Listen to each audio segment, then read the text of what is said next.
镇北侯府那个草包纨绔，竟敢用万两黄金买下状元之名。今日朕与满朝文武在乾元殿上空等，他倒在这烟花之地买醉，真是活腻了。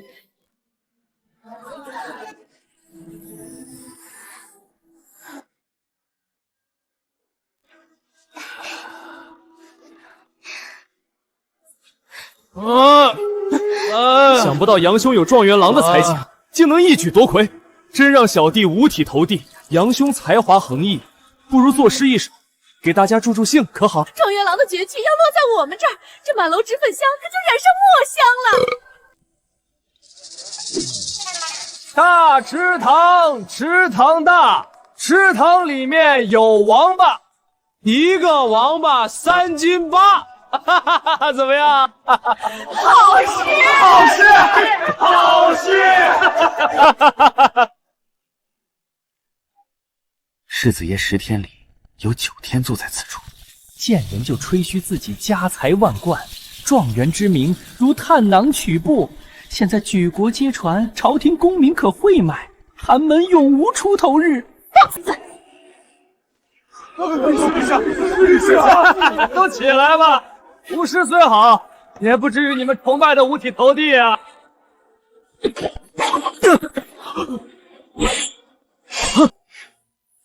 大胆洋溢，状元功名都敢讳莫，乱我国威！今日朕便斩了你！好像死了。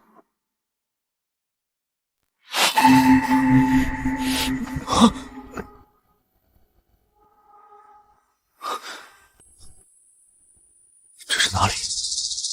不是正在办公室看书吗？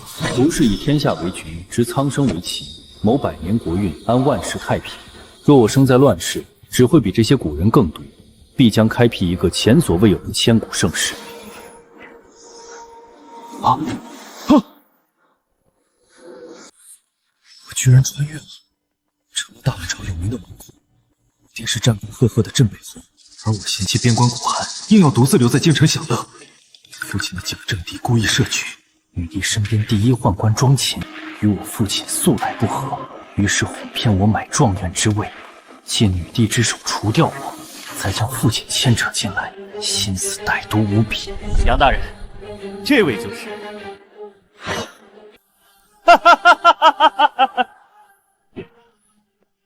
原主被酒色掏空了身子，又让女帝一下，竟然直接猝死了，真是个废物。原来没死，那朕今日就替天下学子斩了你这名不副实的草包！镇北侯敢与咱家作对，今日就拿你这废物儿子开刀！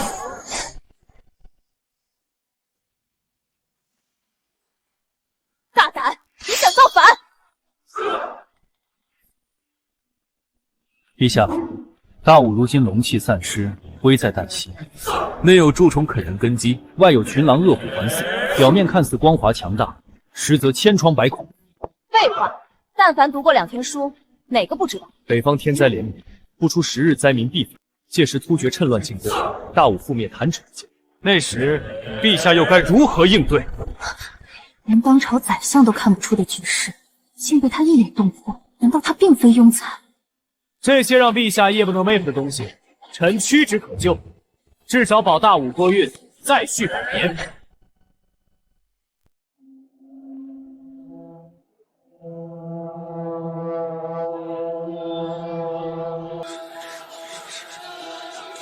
陛下竟为当街砍死这废物，莫非是忌惮镇北侯？陛下，臣弹劾镇北侯之子杨毅，仗着乃父军功，染指科举，若不严惩，公平2字变成空谈。没错，到那时，朝廷威信尽失，将再无学子肯入仕报国，人才凋敝，只能让我朝走向灭亡。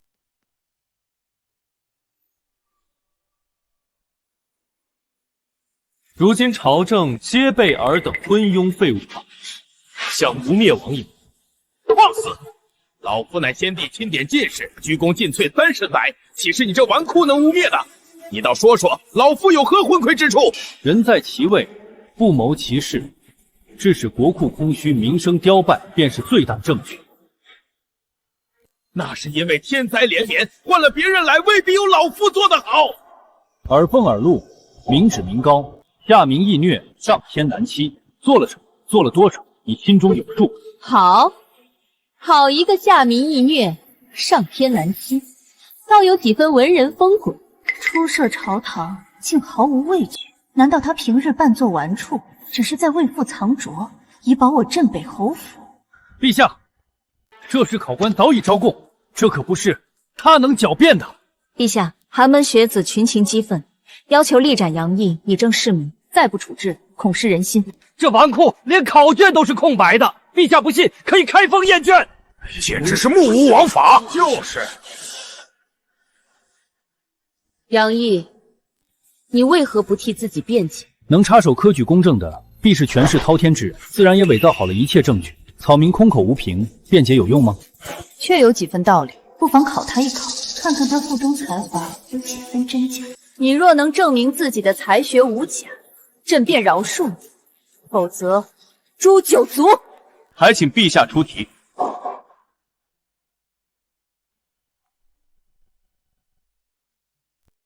好，你听着，当你亲手灭了仇人满门，看着满地尸体，忽然发现井里躲了一个孩子，你会怎样做？女帝年纪轻轻，以女子之身坐上龙椅，必有雷霆手段，绝非表面上看起来这么简单。此题不光是考杨毅一人，众爱卿若有想法，也可直言。我朝以礼治天下，太祖乃仁义之君，陛下必是以太祖为榜样，要求己身，所求的无非是胸怀百姓的仁义之臣。陛下，臣以为，纵使有血海深仇，然都是上一辈的恩怨，幼子无辜，该饶他一命，给他吃饱穿暖，再找一善良人家好好照顾。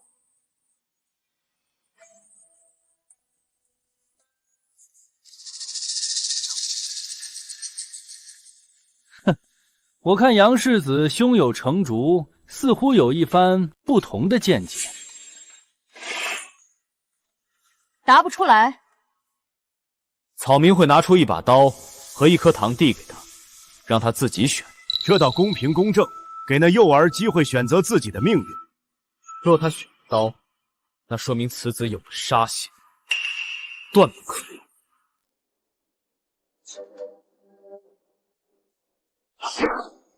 杀伐果断，倒是个做大事。若他选择了糖，说明他城府极深，此子断不可留。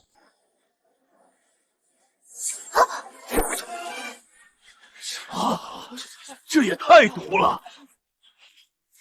有点意思。选刀是死，选糖也是死，根本就没想给别人活路。陛下，此人太过冷血无情，朝廷不可重用这种人啊！想不到这没用的废物，竟然比我东西二长手段还多，一切都是看走眼。朕问你，若他两个都选，你待如何？两个都选，说明他贪得无厌，杀。若两个都不选呢？天生反骨，杀。禽兽，禽兽啊！稚子年幼无知，何其无辜！就算报仇，也不该下此等毒手。再说，既然你横竖都要杀他，为何还要假装给他选择？因为我善，他父母杀我全家时未曾给我选择，如今我总要补上这个遗憾。你真是禽兽不如！难道就不怕杀错了人？当一个看似无害的孩子被推到前台时，说明他必有同伙，所以我们杀了他之后，应该躲在暗处，等待同伙前来收尸。惨绝人寰，禽兽不如！像你这种心狠手辣之徒，不配入朝为官。臣请陛下削他世子之位，夺状元功名，贬为庶民。李大人心胸宽广，竟能放幼童生路，是宅心仁厚还是不杀谋矣？老夫又不是你这嗜杀成性的恶徒。可惜10几年后，那幼童长成归来，面对饶他一命的你，没有丝毫手软，不但砍死了你刚刚出生的孙子，甚至把你院里的蚯蚓都竖着劈开，永绝后患。因为这是你教给我的道理。你这分明是狡辩，何人像你一般嗜杀？陛下不会容忍这暴虐之徒为民请命。何人像我？倘若你犯欺君之罪，陛下要诛你9族。今日做人留一线，他日送你上西天。来人，把他拖出去！何时轮到你替朕做主了？奴才不敢。很好，你合格了。现在朕有几分相信你这状元之位并非徒有其名。陛下，单凭此题并不足以证明此子有真才实学，不过是抖个机灵罢了。臣不服。是啊，臣也不服。或许这小子平日里就心思狠毒，这才应对自如。臣等不服！臣等不服！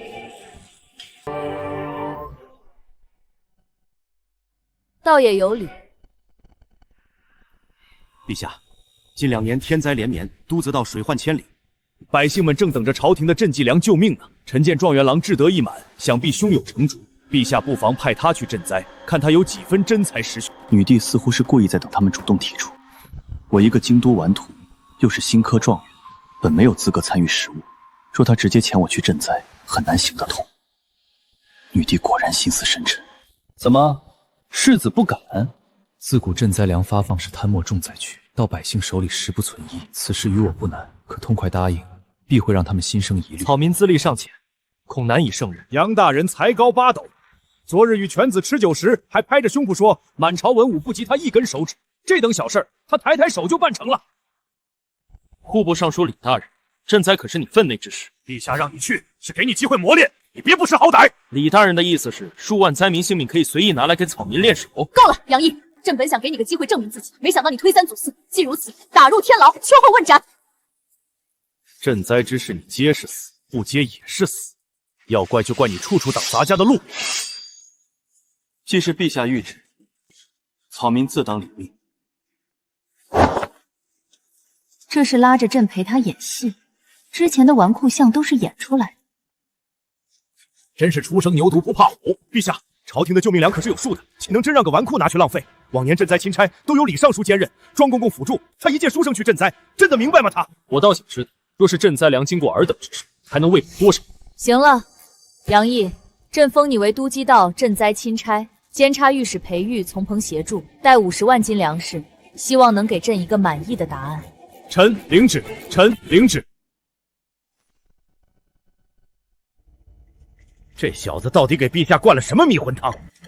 陛下竟满意他如此恶毒的张禄，黄口小儿，敢在老夫面前狂妄，你得意什么？老夫现在就能捏死你！上，本官乃陛下亲封赈灾钦差，见正旨，等同陛下亲临。你们是在藐视皇权吗？还不跪下，都滚下去！杨毅，官场可不是你会咬人就行，走着瞧。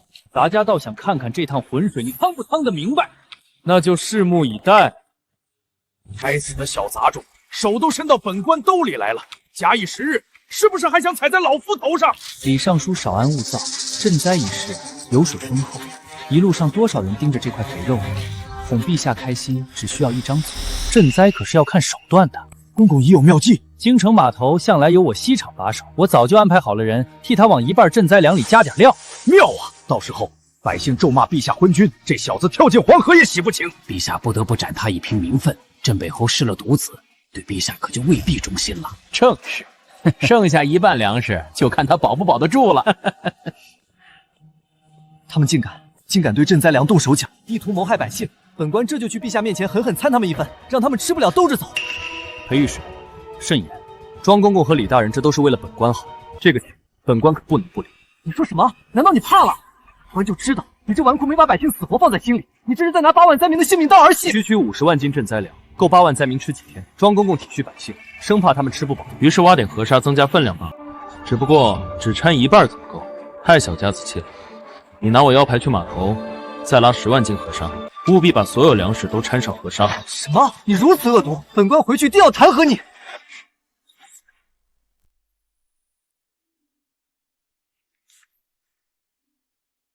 永宁参见陛下。皇帝，你登基也有几年了，这子嗣一事不能一直拖着，有没有相中的年轻后生？母后，武朝内忧外患，儿臣政务缠身，无暇顾及儿女私情。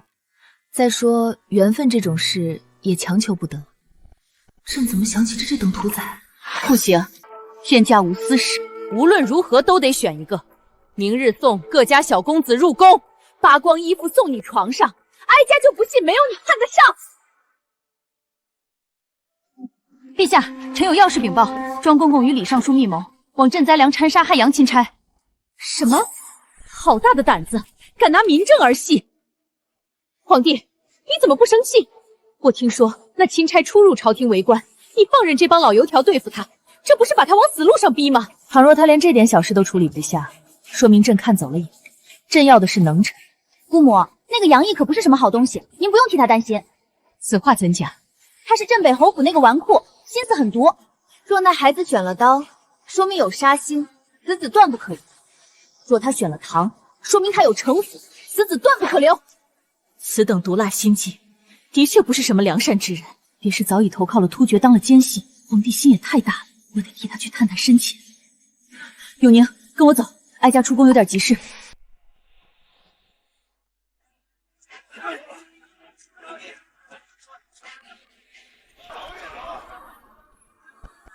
蠢货，就这脑子还想跟督公作对？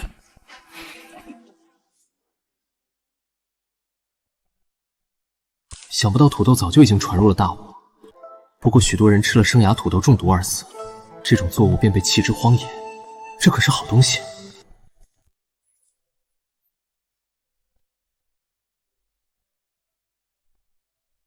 都什么时候了，还在玩火？陛下竟然真让一个无脑蠢货来负责放粮，真以为谁都能把手插进我户部？听好了，本官是见到本钦差要自称下官。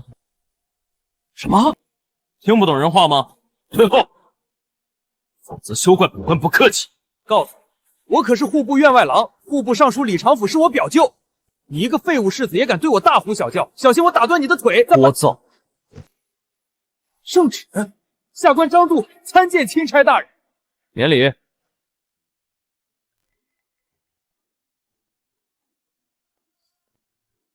姑母，干嘛换这么破旧的衣服啊？人家浑身痒痒。什么味道？好香！这是何物？竟从未见过。就会嘴上逞能！我告诉你，督族道上下全是我表舅的门生，你想把粮食完完整整送到那帮贱民手里，做梦！这可是天子脚下，岂容你一个小小员外郎一手遮天？真是岂有此理！一个玩忽职守，尸位素餐；一个结党营私，欺君罔上。我大吴朝的礼制，竟是烂到了根子里。你说你放着好好的世子不当，玩什么命？官场上混，不是光有家世背景就行的，还得看门路。天灾年年有，苦一苦百姓不就过去了？苦一苦百姓，痴心妄想。我杨毅既已入朝为官，就是要为天地立心，为生民立命，为往圣继绝学，为万世开太平。好一个为天地立心，这才是我武朝的好儿郎。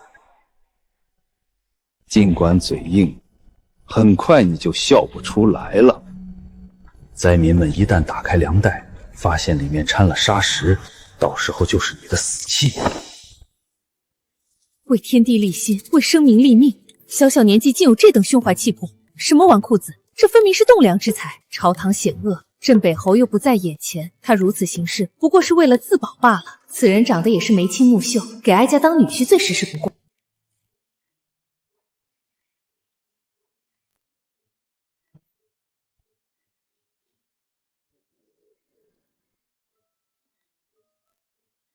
大娘，饿坏了吧？拿去吃。黑乎乎的，是人吃的吗？我不要！你敢欺负我？我可是……不管你是谁，都不该浪费粮食。你知不知道灾区多少灾民连口热粥都喝不上？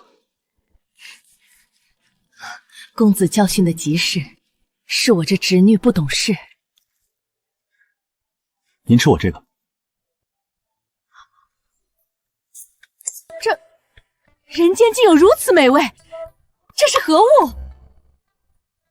这是土豆，好吃不是它的优点，道产才是。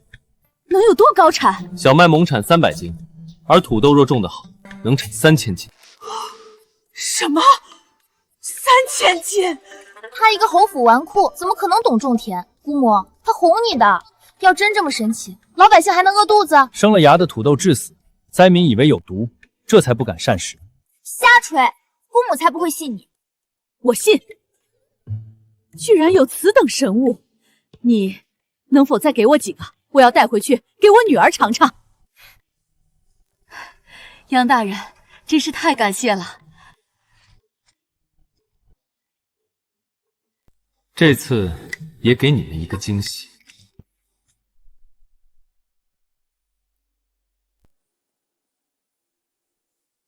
什么？50万斤粮食里全部有河沙，州县府衙竟然1斤都没摊到。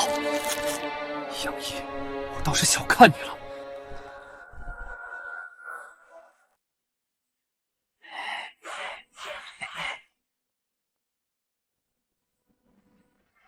陛下，800里加急，突厥10万铁骑南下犯边。这帮蠢材，平日里争权夺利，遇到大事只会支支吾吾，镇压这些饭桶有什么用？对了，杨毅呢？这都15日了，赈灾赈的怎么样了？他会不会有主意？杨千差昨日已回京，只不过陛下，此人任上昼夜寻欢，昨夜回宫更是直奔教坊司，根本就没有好好赈灾。什么？此话当真？文库才装了几天就不装了？锦衣卫当场抓住的。咱家说你嫖了，你就嫖了。立刻给朕把他抓回来！赈灾钦差任职期间夜宿教坊司，杨大人，请吧。又是庄前这条硬物，这次让你吃点苦头。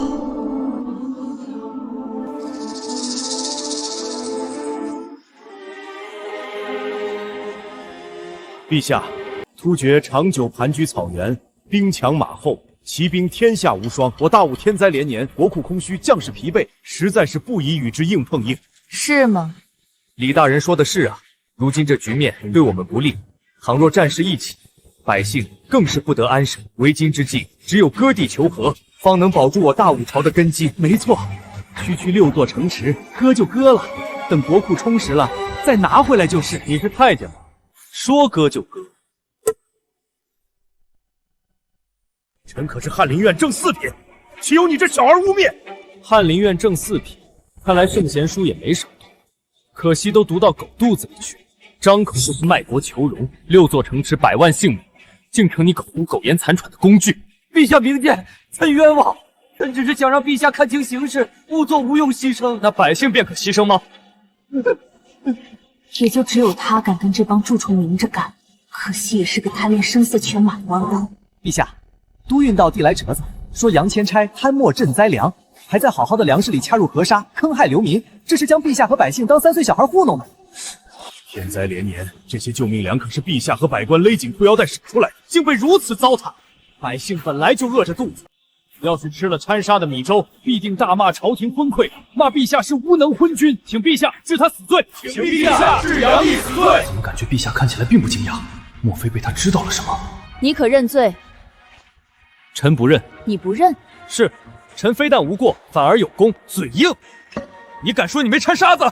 那可是咱家亲自安排的，任你跳进黄河也洗不清。铁证如山，你怎么说？回陛下，臣掺了10万斤。什么？哪有那么多？难怪下面的人没有上交精粮。10万斤，你好大的胆子！臣此举不过是为了防朝中硕鼠。胡言乱语！诸位大人忧国忧民，怎么可能打赈灾粮的主意？那为何往年李大人赈灾时，50万斤粮食还不够8万人分3成？那是运输中有损耗。上好的精粮，那些贱民也配吃？损耗？我看你是觉得那些百姓不配吃精粮吧？胡说，老臣没有。这跟你往粮食里掺沙子有什么关系？那些老爷们只要精粮，对掺了沙子的粮食不屑一顾，掺了沙才能真正送到灾民手中，达到赈灾目的。这都是你的一面之词，空口白牙。陛下和诸公凭什么信你？都局到各县县官员大都是李尚书门生，他们可不会替你说话。干什么？你想谋害圣上？哼！你以为你用权势堵住了贪官们的嘴，也能堵得住天下悠悠众口吗？百姓感念钦差恩德，居然写下了万民书。给朕呈上来看看。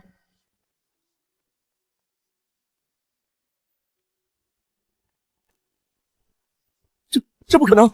他明明就贪了，明明把赈灾粮换成了沙土，那些灾民怎么可能？庄公公好东西吃多了，不知人间疾苦，看到掺了沙子的白米，只会嫌弃的扔掉。但那些饿了很久的百姓，哪怕粥里有沙子、有虫子，都会狼吞虎咽喝下去，因为不吃就会饿死。杨大人真是智计双全，本官佩服。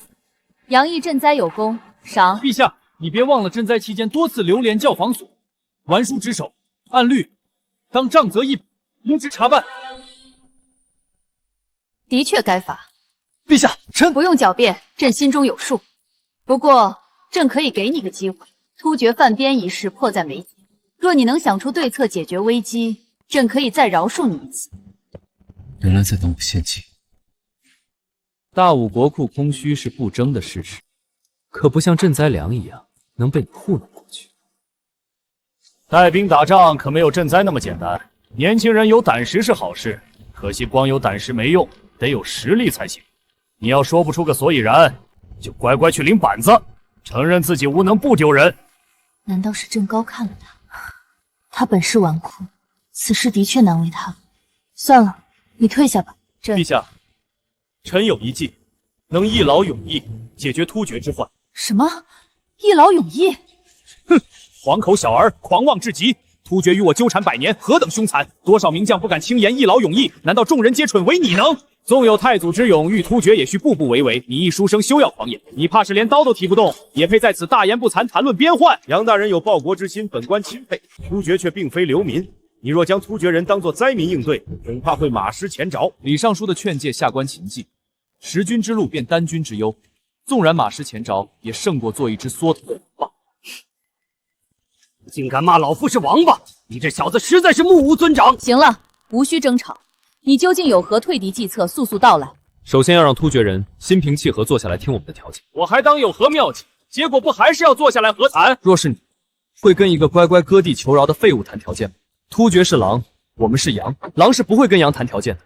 除非你先狠狠地给他一拳，让他知道大武这只羊会咬人，而且咬人很疼。废话，若大武有此等实力，早就直接开战了，陛下也不会为此忧心。李大人敢跟本官打个赌吗？若本官有制敌妙法，你就扒光衣服在这大殿上一拳。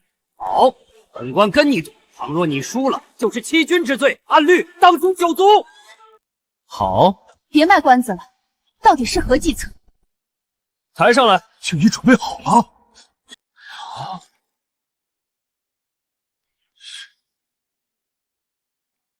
哼。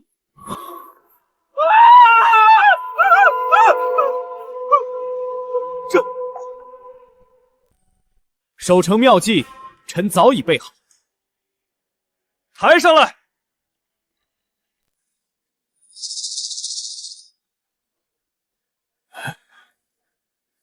杨大人，这是何意啊？杨大人，你的破敌妙计呢？就在此处。呵呵，这不就几个破木桶吗？难不成你这木桶里装满了石头，要拿去砸突厥人？到底是书呆子，遇到实际问题只会想当然。这木桶计，太祖当年早已用过，收效甚微。突厥人身经百战，最善攻城，难道会对高空抛物一点不防？便是想防就防得住吗？我这桶中之物正是破敌关键。故弄玄虚，我从未上过战场的毛头小子，自然不知突厥人的凶猛。要是区区几个烂桶就能破敌，咱家当场把桶吃了。你确定？当然确定。陛下可为咱家作证。倒是你犹犹豫豫，该不会是为了免除责罚，随意拿了东西来充数，妄图欺君吧？庄公公既然不信，就请亲自揭开桶盖，一探真假。哼，无非就是一些奇技妙巧，我东厂什么稀奇古怪的玩意儿没见过。小宗你可杀不进突厥人，欺君罔上，我等着看你被凌迟。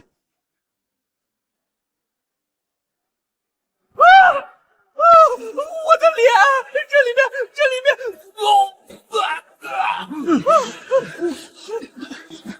臭死了！竟然是粪便，还是主废的粪便！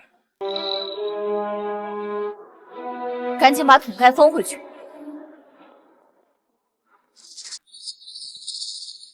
杨毅，你敢戏弄咱家，还让满朝文武在这里陪你看屎！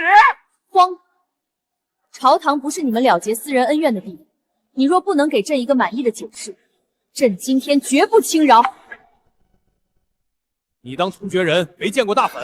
这东西若能御敌，那曲国的攻防也不用造兵器盔甲了，找农民拉点这黄白之物就是了，简直荒谬！本将驰骋疆场20年，什么肮脏手段没见过？你这也太肮脏！大粉怎么可能杀人？粪汁掺油，煮沸之后滚烫无比，从城头浇下去便可烫伤敌人，使其失去作战能力。想要烫伤敌人，倒开水、倒热油，哪个不行？何必多此一举？这都是本将玩剩下的招式，伤敌可行，破敌无用。是啊，无非是烫伤敌人一层皮罢了，还能杀了他们不成？只要护住头颅，一样可以再战。烫伤皮肤后，才是这粪汁发挥作用的开始。粪汁乃肮脏之物，接触伤口后，便会使伤口溃烂发炎，引发恶疾，快速不治身亡。莫说战场的医疗条件，就算是御医在侧，也未必能保住性命。此物居然是这么用的，可粪汁为何能让人染上重病？莫非他在粪里下毒？这不过是你想当然的一面之词。老夫吃过的盐比你吃过的米都多，只听说粪能淹死人，可没听说粪汁能毒死人。杨毅，你可有证据？昨日钦差大人令下官去天牢找了个死囚，用滚烫的粪汁浇灌过，还让御医替他处理了烫伤的伤口，现在就等在殿外。抬上来。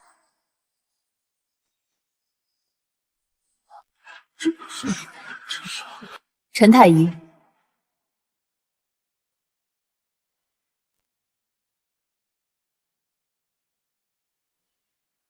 禀陛下，此人伤口虽已妥善处理，可却感染了某种难以探查的恶疾，不出几日就会暴毙，老臣也束手无策。这粪汁竟然真能杀人于无形，与阎王的索命符合业！好你个杨毅，歹毒至此，居然让咱家去揭开桶盖，我不会也感染恶疾而死吧？陈太医，快来给咱家看看！不过是给你个教训罢了。你作恶多端，迟早要你受死。你等着！猝不及防之下，突厥人面对大武的守城攻势，恐怕要吃大亏。果真是好歹毒的破敌妙计。此粪汁获取容易，熬制不难，中招之人浑身溃烂，宛如恶鬼一般痛苦死去，十分可恶。非但如此，又脏又臭的粪便会带给人极大的精神折磨，因而此物既可取人性命，更能震慑敌人。万一敌人有防备了怎么办？用皮子包住身体再来攻城，皮子够多少人用？粪便却是取之不尽。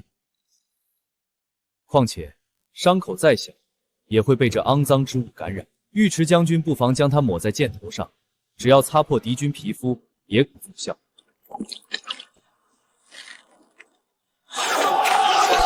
若是不嫌麻烦，还可以让前锋战士长矛沾矢，刺向敌军。若用毒，恐剂量不足，但此粪水沾敌必死。果然还是你们读书人最歹毒，不过确实好使，真有你的。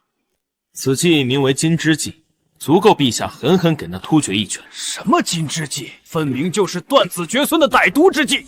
金枝计，你这小子真是有点意思。婉儿，将此毒计，不是妙计，快马加鞭送去边境。陛下不可，此法或可破敌，毕竟有伤天和。我五朝泱泱大国，用这粪水退敌，有伤朝廷体面，怎能让对手心服口服？庄公公说的没错，此计或许会有奇效，但未免太过歹毒。而且万一伤了自己人，又该如何？胜败乃兵家常事，战场上就要堂堂正正的胜，方显我大武男儿本色。这臭东西有违武德，末将宁可马革裹尸，也绝不用这种污秽之物。打死我也不用这种卑劣手段，这太有失体面了。哪来的一群少爷兵？将士们的性命竟被尔等看得如此轻贱！你们以为战场是何处？是给你们镶金嵌玉、升官发财的地方吗？有伤天和，有违武德，你们放任敌军入城屠戮百姓，看着将士们白白送死，踩着他们的尸骨混功勋的时候，怎么不说有伤天和了？陛下，闭嘴！在亡国灭族面前，在万千将士性命、无数百姓安危面前，赢才是唯一的体面。你们若是不行，就趁早滚回家种地。大武军营不需要这种废物。说得好，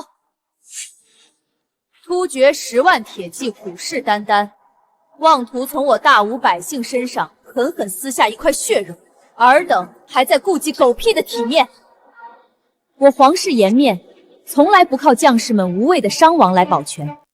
朕要的是活着的将士，是最小代价换取的胜利。杨清此计虽毒，却可保我江山百姓性命，此乃大人萧中郎、林中郎、魏左将停职思过，罚俸3月。婉儿，立刻将金之计秘密送往边关，朕要让这只狼知道，大武绝不是温顺的羊。臣遵旨。陛下何时如此维护这鼠孩子了？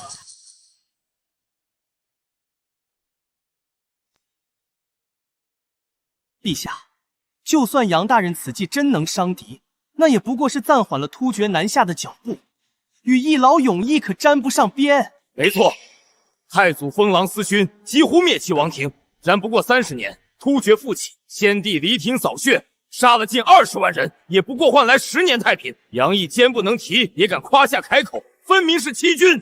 林爱卿说的不无道理，突厥乃游牧民族，逐水草而居，其兴衰的确不在于一城一池得失。金之计素然可以反制，可也远谈不上干除2字。没错，不过陛下忘了一件事，臣刚才说的是打他一拳，而非消灭突厥军队。这一拳自然伤不了突厥的根本。你小子可真逗，打仗不为消灭敌人，那你打他干什么呀？这不是浪费功夫吗？战争永远不是看谁杀人多，而是看从一场大战中能获得什么利益。反哺于民才是战争真正的目的，而我们的目的就是要给突厥一个安稳的生活环境。什么？还得攻着他们？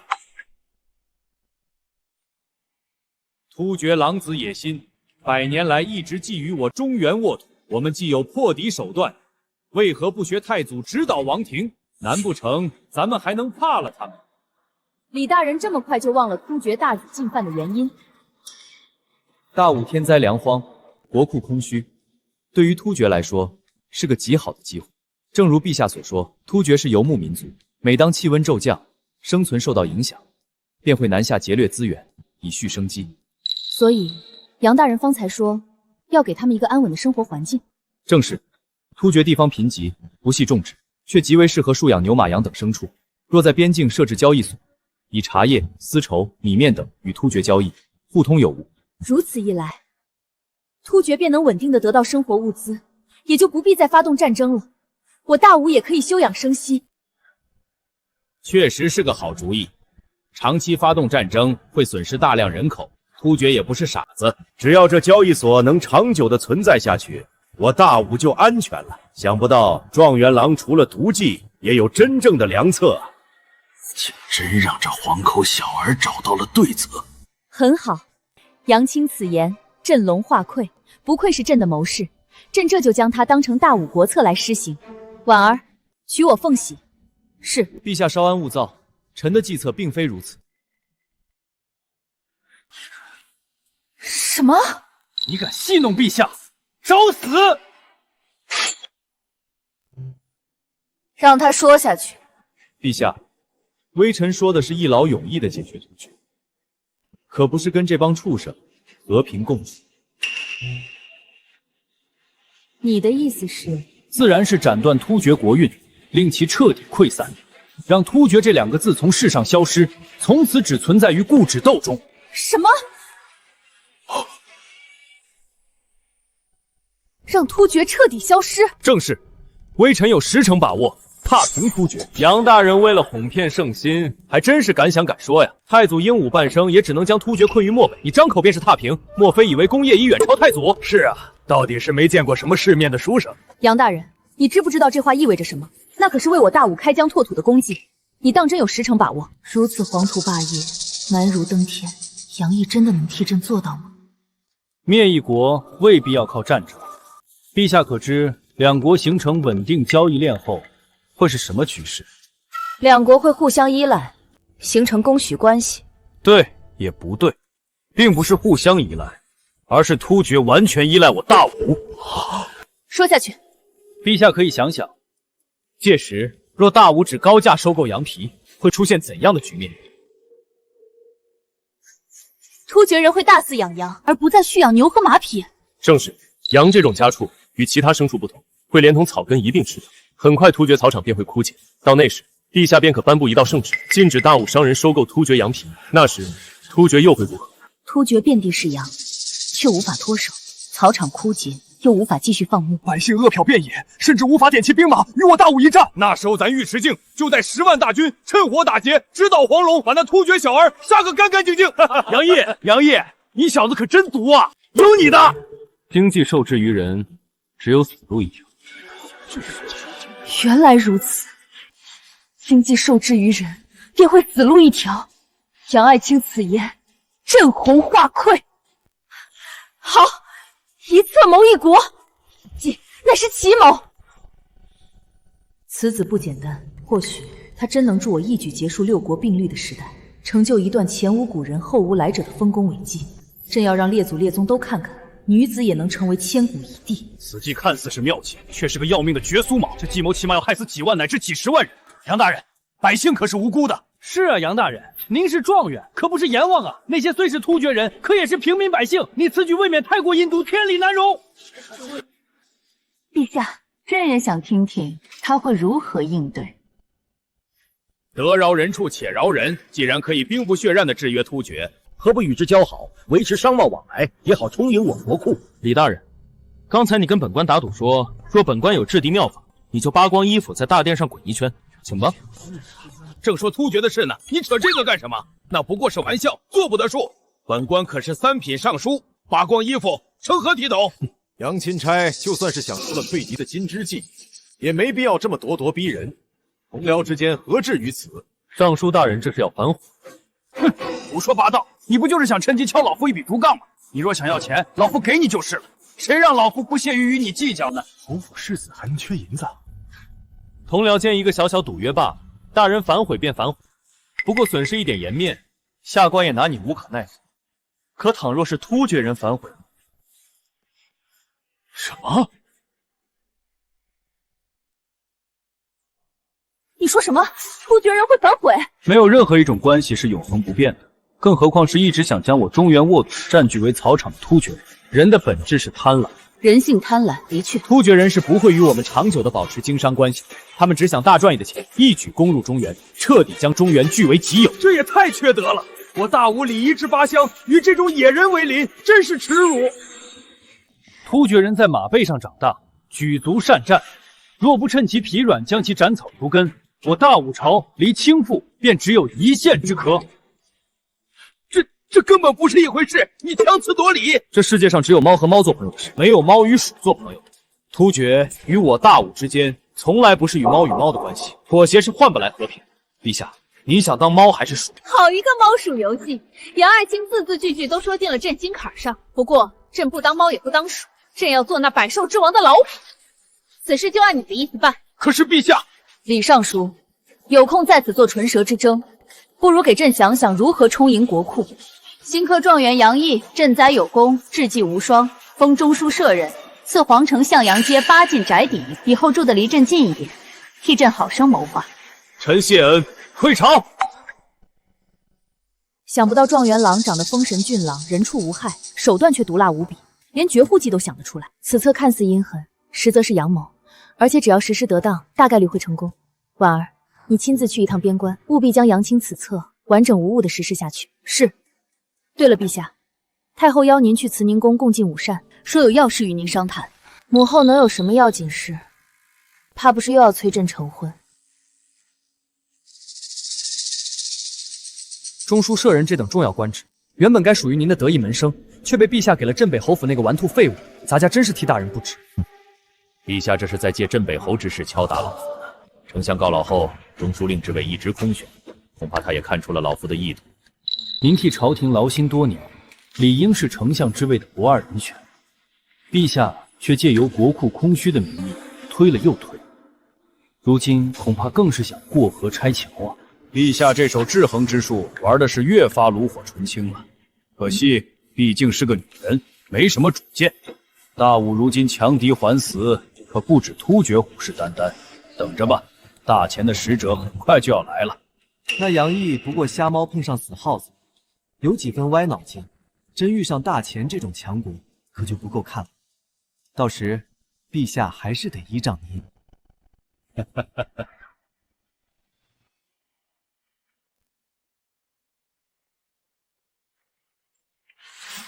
镇北侯与突厥狗最多还能僵持15日，若皇姐再不能想出退敌之计，恐怕要血流成河。哀家特意让人写信请教了杨公子土豆的10几种做法，保准皇帝一吃就合不拢嘴。姑母，这东西干巴巴的，到底有什么好吃啊？人家想吃烧鹅，不许挑。大灾之年，百姓们有口吃的就不错了。太后娘娘，书圣柳心已经将您要的字写好送过来了，我看看。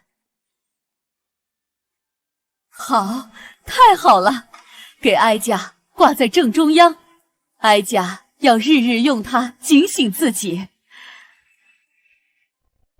不就是几句普普通通的诗吗？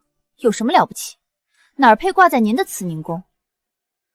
让你多读点书，你偏不。明日你就给我滚去国子监。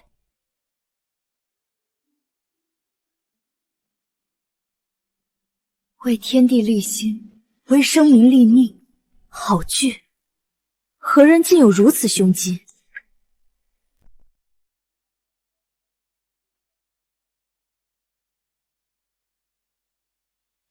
为天地立心，为生民立命，为往圣继绝学，为万世开太平。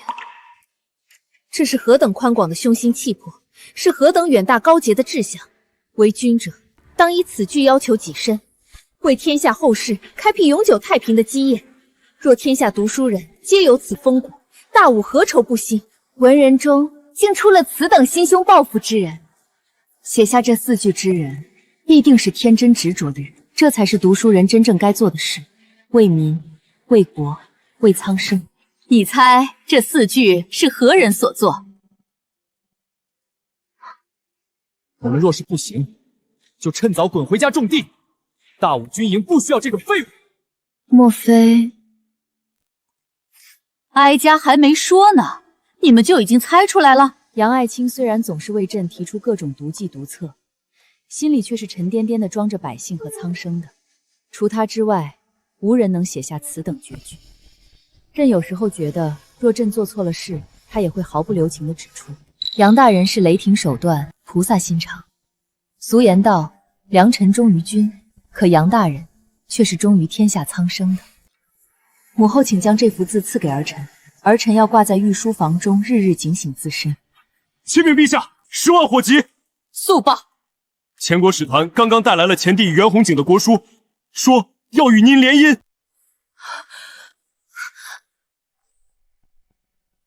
什么？岂有此理！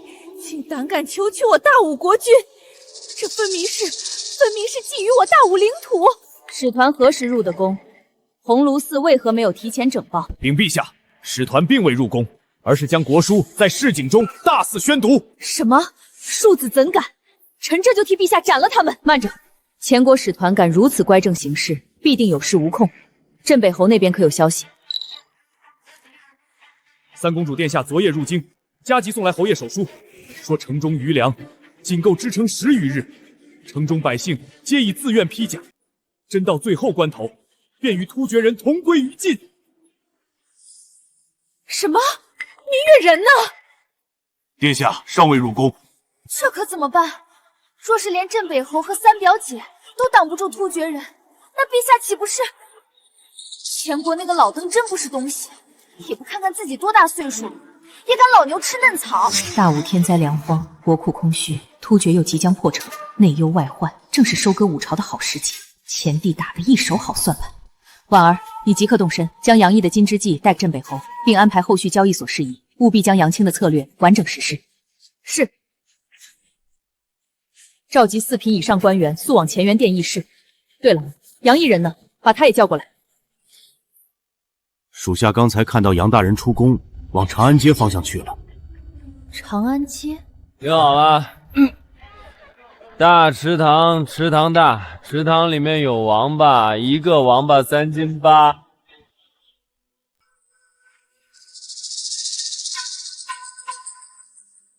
这个混账，朕还以为他真的改过自新了，立刻派人把他给朕抓回来。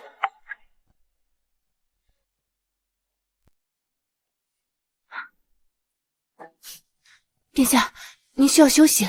侯爷立身清白，在京中树敌颇多，世子又不成器，本宫这次回来，必须想尽办法替他拿到军饷，否则边关就真的失守。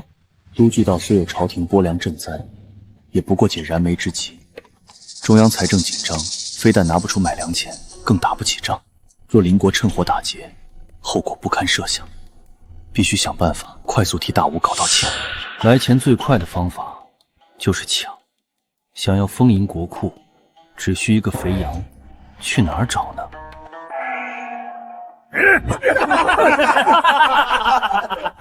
退后！滚开！睁大你的狗眼看清楚，大前红景帝金牌在此，尔等贱族还不跪地叩拜？你是什么东西？我等只跪女帝！别怪我没提醒过你，敢对使团动手，便是向我大前宣战，你们负得起这个责任吗？五国的贱民们听着，奉我大前红景帝金口谕旨，五帝小国必积私臣，致使阴阳失序，灾厄频生，故天灾市井，五谷不登，国土不宁，此乃获罪于天。肥羊来了。前红景帝仁慈，不忍百姓受苦，愿那五帝于后宫，以身正阴阳，平息上苍之怒。然前红景帝仁慈，愿那五帝于后宫，以身正阴阳，平息上苍之怒。放肆！朕乃一国之君，岂由他如此羞辱？真欺我大吴无人了吗？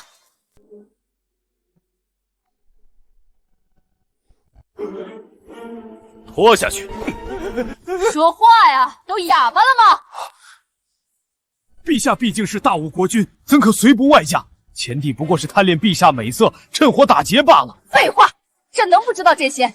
朕想听的是，该怎么办？胆敢以后宫之位玷污陛下，分明没把我大吴放在眼里。俺尉迟敬愿率领10万将士与前国决一死战。尉迟将军不当家不知柴米油盐贵，我大吴正与突厥难解难分，又历经天灾，国力受损，国库空虚，实在没钱支撑另一场战争。本将不懂你这些弯弯绕绕的，俺只知道君辱臣死，俺愿意为陛下分忧，那也得有钱打。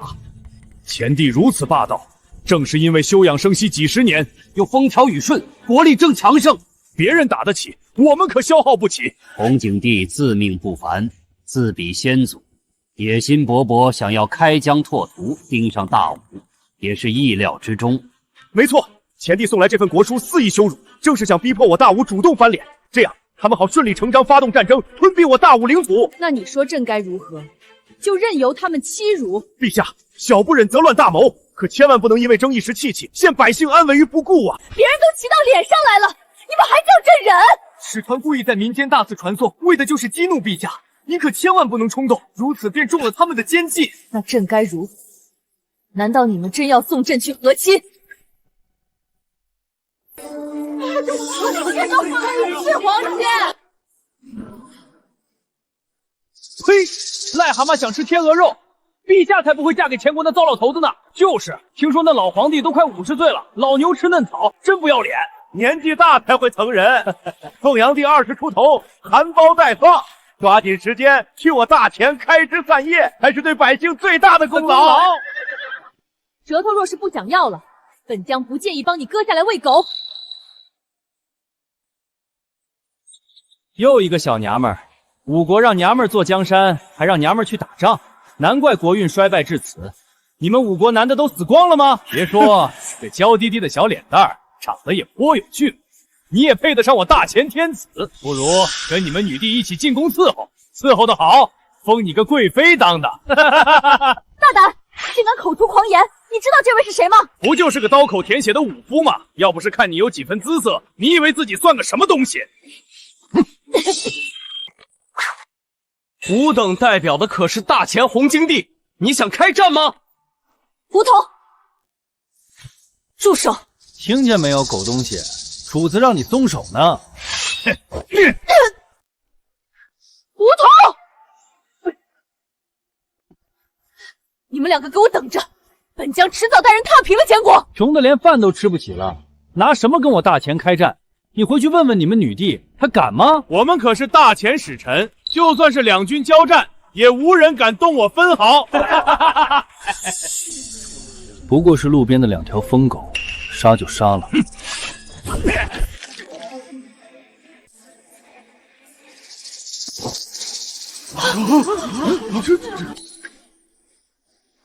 朕怎么养了你们这群饭桶，竟要让天子受如此屈辱！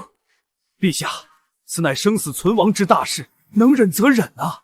臣等也并非要让您真的去前国和亲，这只是缓兵之计。陛下，以老臣所见，前国其实并不想直接吞并我大武，毕竟前国还需要大武作为缓冲，挡在突厥前面，否则便要直面突厥铁骑。继续说。因此，此事并非全无转还余地。陛下完全不必与区区几个蠢货争一时气气，反而要稳住他们。你的意思，朕要先答应下来，只是先拖延一些时间。如今我大武朝缺的是钱，臣有2策，可帮陛下快速充盈国库。届时，管他前国还是胜国，都不足为惧。爱卿有奇谋，说来听听。其一，都局道粮库空虚，因而粮价上涨，而苏杭等地粮仓充实，只要扮作行商，将粮食从外地运入都局道，便可大赚一笔，国库可以快速充盈。其二呢？其二，增收平如饷和边春绢，再令各州府预征3年茶盐税，如此2个月内便可筹集白银800万两。真不愧是加税乃户部尚书，竟是些发国难财的肮脏手段。陛下，老臣深知加税乃下之策，然国库空虚至此，又有突厥前国南北夹击，实乃不得已而为之。虽伤民力，却可保国本啊！我们才有与前国一战的资格。奴才这就去将使事团请进宫，好生安抚，替陛下多争取一些转还时间。退下吧。报陛下，镇北侯府世子杨毅已将前国使者当街镇杀。什么？原主不愧为武将之子，身子亏空，武学底子倒是还在，杀个人不成问题。这人好大的胆子，出手也果决，不知是哪家的公子，只可惜不该如此冲动，性命危矣。你怎么敢？就不怕承受我大前的怒火吗？区前国怒火又有何惧？我大武立国100年，雄踞中原，纵使6国并立，我武朝也会是天下共主。多借我大武屏障抵御突厥，才得以蜷缩后方休养生息。倒推30年，你前国还是给大武纳岁贡的小国，我杀你又如何？说得好，要不是太祖恩赏土地粮食，你们还在山里当猴子呢。端起碗吃饭，放下碗骂娘，这等白眼狼，一是杀了他。此等狂徒，如我大武，出言不逊，狼子野心，的确该杀。饶命！求您饶了我！前国10万铁甲军已开拔至边境，今日我若死，明日前军便屠尽你京城老小，一个不留。什么？前国10万铁甲军此刻已开拔至我大武边境？既然洪景帝早已备战伐我，你死不死有什么分别？求您饶命！我是洪景帝亲信，放我必在陛下面前美言撤军。你说的是真的？若放你，边境10万大军真会立刻撤军？千真万确，只要您放我，10万大军立刻从边境撤军。住手！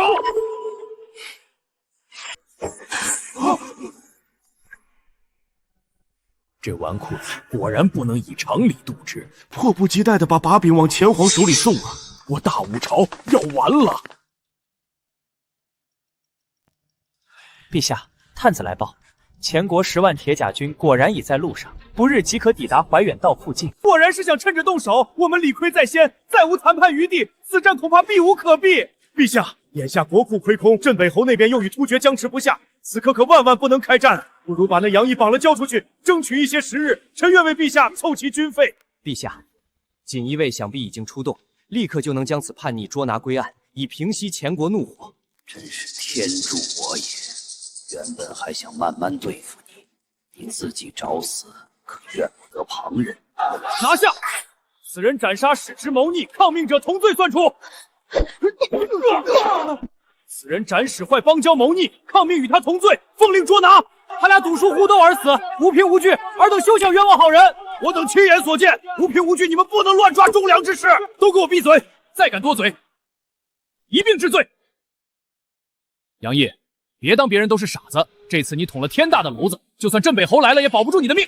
你是镇北侯世子，传言废物，竟如此胆色过人。锦衣卫先斩后奏，以烟留诏狱，速速将你带走！此人乃陛下要保之人，你们无权将他带走。属下参见三公主殿下，属下有眼无珠，罪该万死。第一位办事先斩后奏，遗言留到诏狱再去交代。3，少废话，别耍花样，赶紧跟我们回诏狱受审。2，你别敬酒不吃吃罚酒，就要在此拖延时间。1。奉陛下口谕，宣杨大人进宫，所有人不得干涉。这贴身影子，他竟被陛下如此看重心。杨大人，请上车，属下护送您即刻进宫。梧桐，楼上那个一并杀掉，我即刻进宫面授。陛下，如今前国使臣在我大武京都遇刺，就算真的把杨大人交出去，也无济于事，反倒会加深两国的矛盾。王大人是想包庇凶手，难道他一人的性命比大武的江山社稷还要重吗？老臣并无此意，可杨大人乃朝廷命官，那封国书又有辱陛下威名，前国岂会相信此事与朝廷无关？依老臣所见，不如将此事推给马匪。不妨这样答复：前国使团远道而来，然路途险阻，贼寇横生，不幸遇难。陛下闻之，深表痛惜，特赠白银10万两，以作抚慰。有理。陛下不可！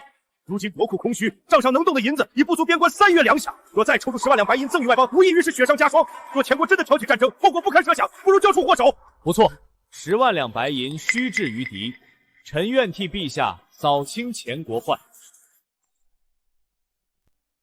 陛下以为如何？你怎么会在这里？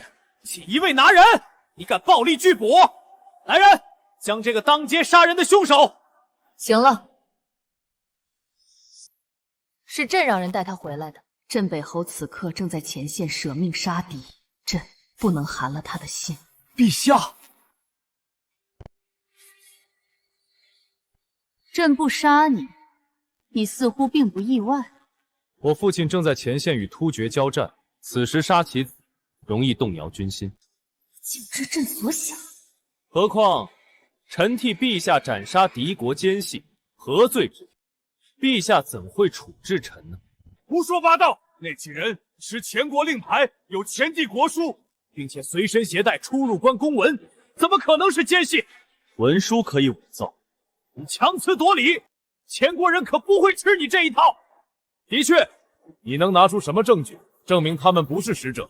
尔等可知，使者入境由州府上报行程，由鸿胪寺全程陪同安排行程；而一纸国书入境，则需经州县呈报，鸿胪寺接引，中书拟议，门下封驳，方达天听。废话，这些还用你来重复？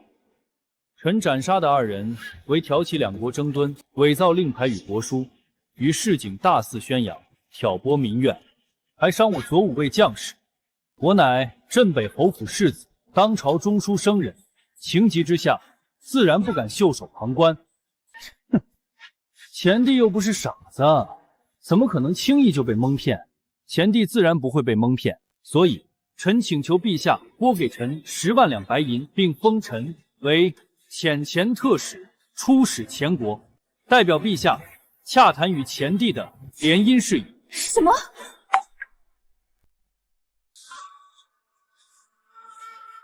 憋了半天就憋出了这么个馊主意，这10万两白银你还真敢要？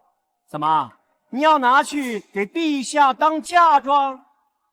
咱家还以为杨大人身为陛下智囊，能想出与众不同妙计，结果到最后还不是要送陛下去和亲？天子守国门，君王死社稷。朕可以披甲上阵，但绝不能受此屈辱。没错，兄弟，你这次有点过了啊！那前国老儿分明就是要羞辱陛下，根本不是真的要联姻。臣愿替陛下出战。若臣说，臣能一劳永逸地替陛下解决前国这个心腹大患呢？此计不通，前国使团已经被你斩杀，此时派出使团，前帝必不肯相信。陛下错了，正是因为臣斩杀了前国使团，此事才更加可信。这话是何意？我大武毕竟是中原大国，前帝遣使当众宣读国书，辱我国君，若不杀之，我大武天威何存？的确如此。以斩奸细之名杀了使者后，再被迫应下联姻，在前国眼中，便是我朝外强中干、无计可施后的屈服。此时微臣带着银子前往，前帝对臣的目的便不会有丝毫怀疑。你的意思是？臣的意思是，既然我大武国库空虚，那就从前国的国库里掏银子，然后用他们的钱筹集军队，灭了他。用他们的钱去打他们，这也太狠毒了。可是天下哪有这么蠢的人，会把银子白送给他人？你如何保证他们一定会把钱给我们？臣愿立下军令状，以2个月为限，筹集白银1亿两。1亿两，这怎么可能？若是真能筹集1亿两白银，没收灭掉一个前国，哪怕是一统6国，也未必不可能。1亿两，你知不知道那是多大的数额？我大武岁弱2500万两，攒够1亿也得举国不吃不喝4年。莫非你能点石成金？恐怕把前国的国库翻过来，也未必能掏出这么多银子。杨大人这海口夸的，怕不是把梦里的金山银山都算上。年轻人有理想是好事，但是光有理想没有用，还得脚踏实地才行。前国风调雨顺，连续10年中央税收5000万两，实物税至少有400万担，年收支常有盈余，乃天下首富，1亿两，本官都说保守。想不到他提前将前国研究得这么透彻，看来他是认真的。就算前国拿得出这笔钱，又凭什么给你？你是打算落草为寇，然后冲进前帝国库里抢吗？杨大人，要是你真想抢银库，你带上俺帮你啊！10万两白银乃3万将士1季的军饷，此子若心怀不轨，携巨款投奔前帝，献上我朝虚实，此举便成了资敌。如今内库见底，外敌环伺，此举陛下万万不可答应。难道10万两白银留在你手中，就能变出更多的银子吗？前国向5国开战之时，便近在眼前。老臣自有稳妥之策，2个月内必定替陛下筹到足够军饷。尚书大人不服气，可以与本官打个赌。赌什么？自然是赌2个月内谁筹集到的军饷更多。若本官输了，自当服服；但若本官赢了，我要李大人让出这尚书之位。你荒谬！6部尚书之位乃朝廷要职，非资历不深、德才不备者不可居之。此乃祖宗法度，岂可用来作为赌注？臣为了朝廷安危，不能答应。你不敢？李大人是舍不得高位，还是承认自己无能？这种事情岂可儿戏？陛下，老臣并非惜神，实乃担心朝堂体统。若人人都以官职为赌，乾元殿岂不是成了赌房？李大人既不敢赌，又无良策，空占高位，这才是误国。不过，既然李大人反对，那本官就再退一步。李大人担心臣投敌，那臣就向陛下再献一计。此计无需国库出血。何计？陛下，贪官便是行走的国库，杀几个硕鼠就够了。臣请金牌主理此案，不出3日，必定集齐1000万军饷。既是魏公，便请李尚书以身作则。从户部查起，臣相信清者自清。但凡是个人，他屁股里就有屎。要真查下去，还不得把这里一半人都杀了？杨大人这计策果真都是毒计。臣愿与杨大人打赌，臣倒要看看杨大人能否筹到1亿两。若是还没有老夫筹得多，若我筹不到1亿两，任凭陛下处置。好，杨毅，朕封你为国器使，监察御史裴玉为副使，全权代朕商谈联姻事宜。朕从司库倒10万两白银给你，希望你不要让朕失望。臣领旨。杨毅，朕要的是结果，过程你可自行权宜。微臣定不辱使命。金枝计、绝竹计，这真的是镇北侯家那个顽太子想出来的计谋。没错，三妹以为此2计如何？虽歹毒，却有效，至少可以解决眼下危机。只是不知道镇北侯得知此毒计是世子所奉时，会是怎样的反应？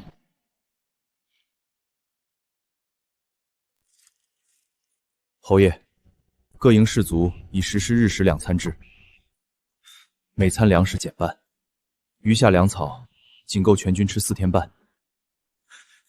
30连外阵旗数表3日前倍增，后方小路有大批战车运抵，疑似攻城气势。突厥人怕是马上就要动手，我们人困马乏，恐怕不是对手。天灾连年，国库已空，非是朝廷弃我，是天要亡我。我杨家3代忠烈，戍守边关40余，就算是死，也要死得其所。我娘说这是明年的种子，是家里最后的粮食，都给你们，不能让你们饿着肚子去打仗。不行，本将不能吃你们的活命粮。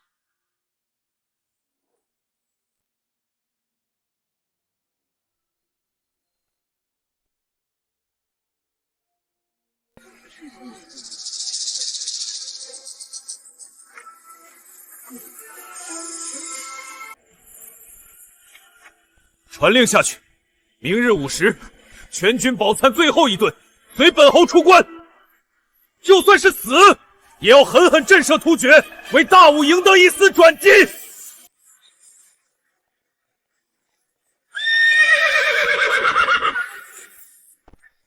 将军，京城急报，陛下派我给将军送来破敌之计。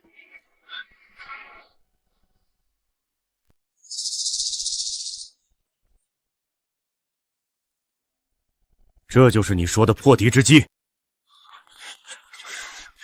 正是，这东西可以让突厥人死伤惨重。竟有如此神妙！快快快，打开看看！大粪，还是煮沸的。这东西能打败突厥？突厥的铠甲坚硬，刀枪都穿不透，一点粪水就能让他们人仰马翻。这简直是拿将士们的性命当儿戏！燕教之人安的什么歹毒之心？怕不是我军奸细？此乃金枝，是世子爷的计谋。义儿，那个不学无术的败家子懂个屁！这是胡闹！若是老夫能活着回去，定扒下他一层皮！众将士听令！快看，突厥人带来了攻城云梯！举着木棍刀片的两脚员听好了，现在老老实实打开城门，老子可以把你们拴起来当个宠物养着。等我突厥好汉用马蹄踏碎城门，可就没这么好说话了。到时候小的扔进锅里煮汤，老的挂在旗杆上风干，娘们们扒光衣服送进营帐，咱兄弟们好好快活。这帮蛮子欺人太甚！你们的皇帝不也是个小娘子吗？听说才刚20来岁，到时候让他也来帐里伺候。找死！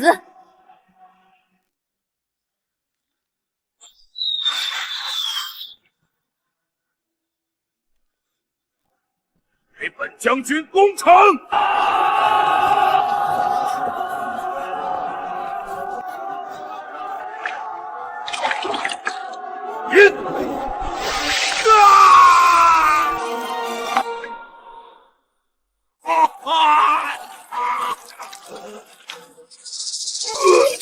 是大粪！你们竟敢如此羞辱本将！侯爷，世子爷这馊主意还真的有效，全体都有，破击之！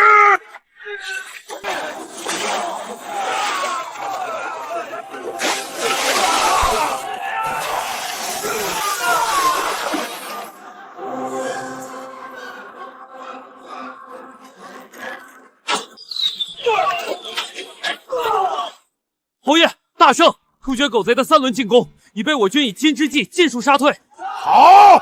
事后刚刚探得，突厥大营哀嚎满地，恶臭冲天，被金之烫伤的突厥人伤口溃烂流脓，高烧暴毙者已经不下100人。太好了！这臭小子从小到大兵书没翻过几页，骑射稀松平常，整日游手好闲，不成器。没成想今日倒是救了我全军性命，不愧是本侯的种。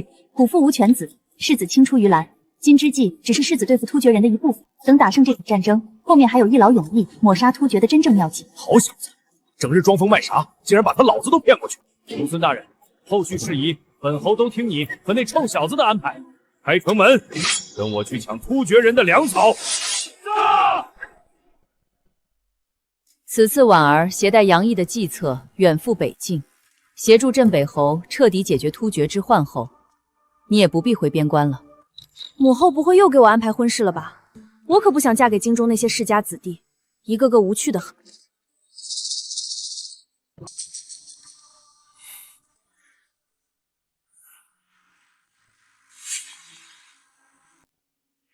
三妹，你的心思朕明白，但驸马之位等同登天梯，朝中无数人盯着，你年岁渐大，此事拖不了太久。10万两白银已经装车，杨大人可凭此令牌随时调用。这个杨毅倒是有趣，从不按常理出牌。不如我替你盯着他。也好，杨毅此人虽奇谋频出，但毕竟资历尚浅，前国军之狡诈，他未必应付得来。出了问题，尽量保全他的性命。朕不会把一国安危全寄托在他一人身上。但此计若成，他将成为我大武第一功臣，是当之无愧的毒士。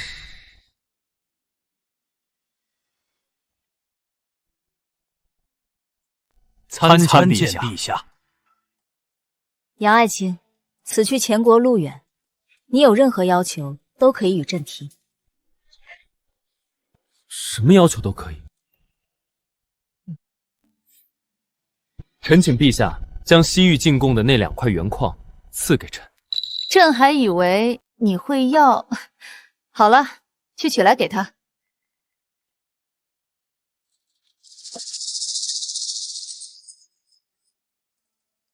你要这个做什么？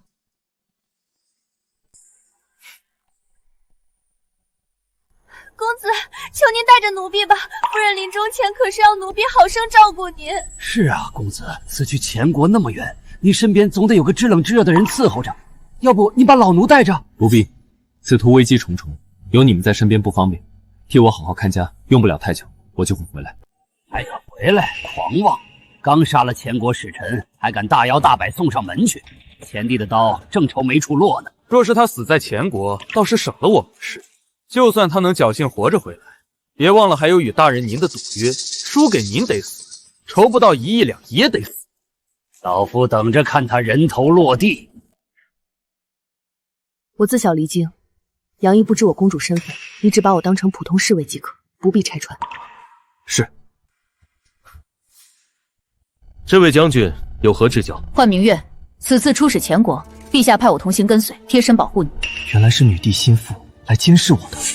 此次携10万两白银出使，女帝不放心也是情有可原。见过将军。此人确实与市井流言多大不相同，气度沉稳，宠辱不惊。出发前我有言在先，此次出使，一切以我为准，拿不准的话不要说。2个月后，我会带着1亿两白银凯旋，出发去前国。想不到女帝年纪轻轻，倒挺沉得住气，被朕故意激怒，也丝毫不露破绽。这国书写得颇为官方，居然看不出他的真实想法。杨大人如此年轻，便能代表女帝全权处置联姻之事，看来女帝对你的信任非同一般啊！只不过与朕联姻，对你5国有什么好处呢？用人不疑，疑人不用。如今6国分裂100年，困于制衡，疲于内耗，而今吴有兀土，前有雄兵，若强强联手，自能结束分裂割据局面，共掌天下。这瞎话张口就来，比那些翰林院的老东西还能胡扯。果然有意思，哈哈哈哈哈哈！你在五国赈灾一事，朕也有所耳闻。不愧是大武最年轻的谋士，这份胆识和气魄，少有人能及。陛下谬赞。不过联姻一事细节繁琐，不急于探讨。朕替杨大人备好了别院，杨大人不妨先住上一阵，游览一番，好好见识一下我大前风光，而后再行商议如何？外臣谢过陛下。久闻大前物华天宝，许多人间奇珍在我武朝难见，刚好我主雅好风物，命外臣多加购置，以作纪念。外臣带足银两，定好好挑选。只是路途遥远，运输回去恐怕多有不便。杨大人倒是个识货的，不错，我大前的确地大物博，不是苦寒贫瘠之地的那些小国能比的。这样吧，你想买东西，朕就送你20条大货船，再给你一块手令，你拿着令牌，便可走水路把东西装回去。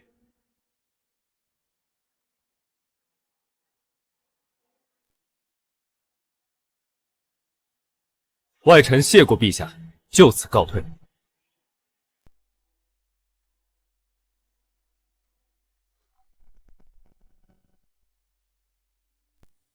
陛下，五国欺人太甚，先是当街悍然刺杀我国天使，事后竟用诛杀奸细搪塞，这不是把我们当傻子吗？更可恨的是，还送来这封国书，惺惺作态的声讨逆贼，还说主动联姻，这分明是故意打我们的脸！那3个蠢货在别人的地盘当街羞辱武帝，自己找死，怨不得人。陛下，莫非要答应与他联姻？五国女帝忍辱负重，倒让朕高看一眼。至于这杨毅，小小年纪，说话办事滴水不漏，朕竟然有些看不透他。不过那又如何？我大前是不可战胜的。陛下，联姻之事明显不利于武朝。依臣所见，他们并非诚心。这个使臣一番说辞，冠冕堂皇，恐怕另有图谋，陛下不可轻信。秦亲王，你多虑了。我大前休养生息数十载，库中钱粮堆积如山，铁甲军更是所向披靡。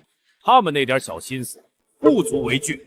朕也想看看他们有什么花样。可是朕的10万铁甲军已经在边境处安营扎寨，无论这时有何变动，都可立即长驱直入。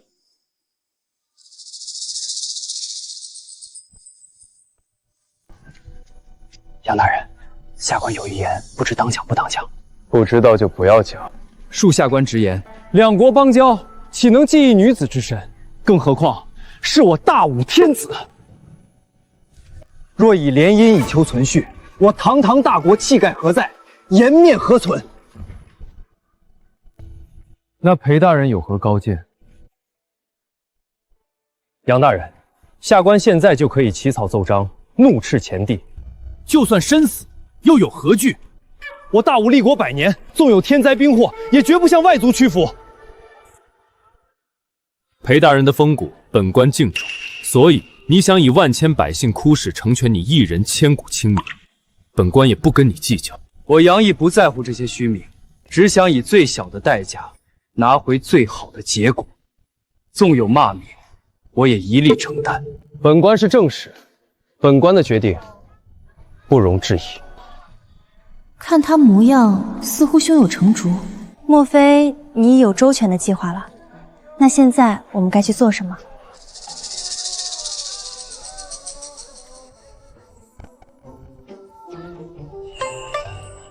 消费。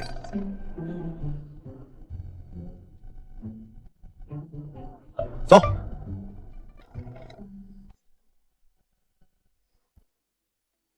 听说大武来了个超级富商，一掷千金，才半天功夫，都快把整个棋盘街的商户搬空了。什么富商？那是五国女帝派来的特使大人，带了好多钱来，专门给女帝挑宝贝呢。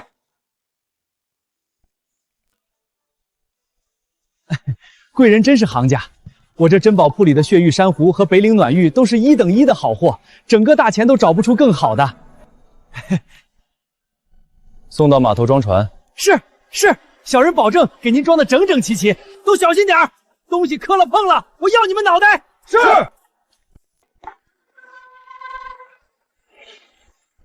哇！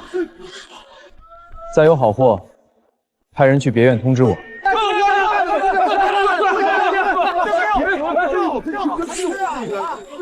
贵人看看我这雪山髓，10年才产1小块，戴在身上冬暖夏凉，最养大人。这是江南36道工序制成的云霞锦，贵气十足，最适合给贵人裁衣。还有我这个龙血，倒是都有几分意思。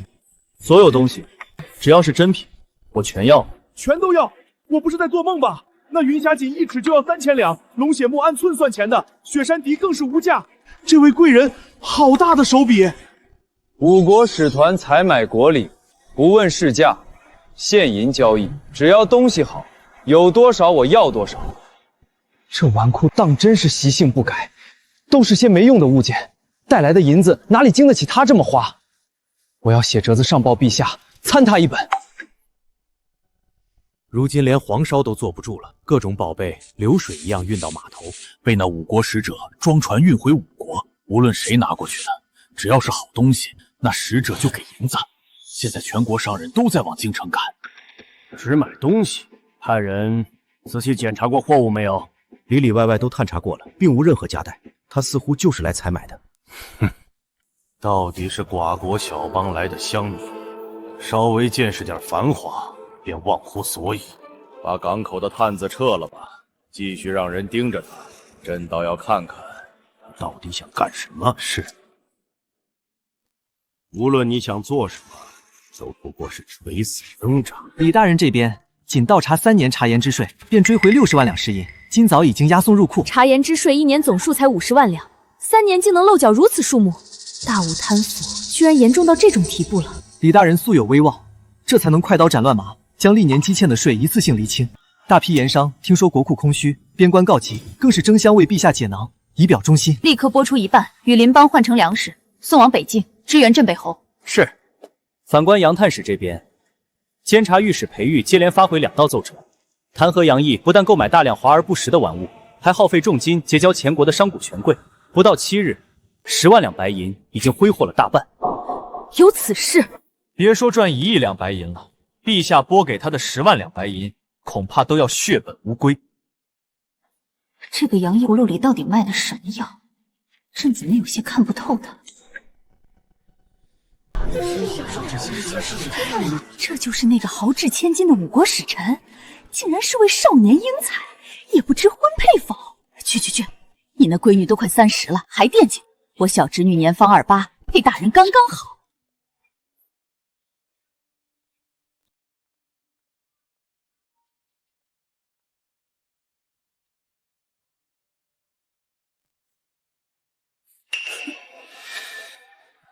你们几个怎么看？这小子会不会有什么阴谋？买卖而已，他舍得出钱，我们就供得上货。这可是大钱的地盘。咱兄弟几个是皇商，一个外邦小民，不足为惧。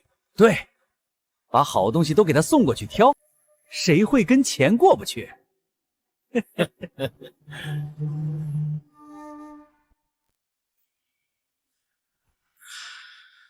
怎可如此铺张浪费？那可都是百姓的活命钱。广纳税银入库的时候，怎么不说是百姓的活命钱？那怎么能一样？税银取之于民，用之于国，此乃国之常法。否则边军如何御敌？灾年如何赈济？杨特使，10万两白银马上就要花光了，你到底还要挥霍到什么时候？那1亿两白银，你到底打算怎么赚？父亲，我看你根本就没把陛下的交代放在心上。什么采买国礼，分明是假借替陛下收敛军费的名号，自己喜乐。你对得起那些饿着肚子的将士和百姓吗？国库多这10万两不多，少这10万两不少，横竖都是填不饱将士们的肚子，有何分别？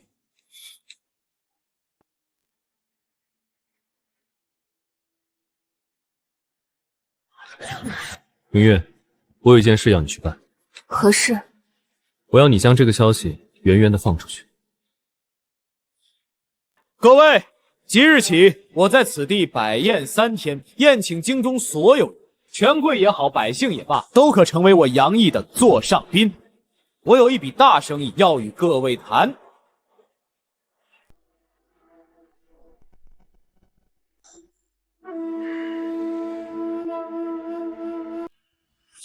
你听说了吗？大武使者杨毅有本极好的生意，投钱就能钱生钱。袁弘基，你是不是好日子过多了，脑子让驴给踩了？这世上还能有这种好事儿？我一开始当然也是不信，但架不住全京书的人都知道了这门生意，而且回报率惊人啊！怎么说？如果你有10两银子放在他手里，选择10天后取，那你会得到11两；若半个月后取，能得12两；1个月得15两。要是投满1年，能得多少？100两。100两！千真万确，陛下。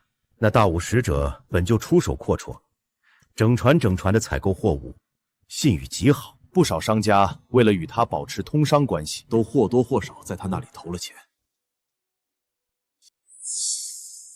你也投了？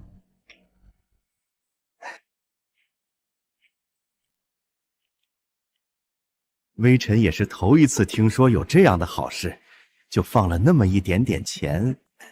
臣这也是为了替陛下试试他，万一是个骗子，臣也好将他早日捉拿。先盯着他，区一个小国使者，朕倒要看看他能翻起什么漏话。不要拥挤，每个人都有1两，自然也可以投。辛苦裴大人登记上。别急，你是3两。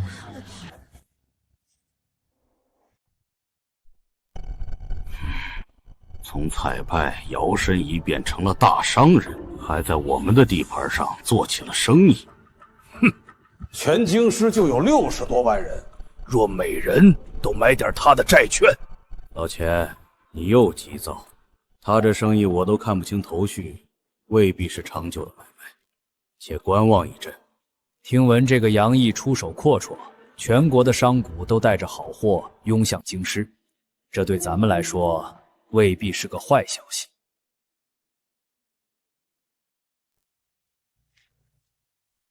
各位乡亲们，大家请回吧。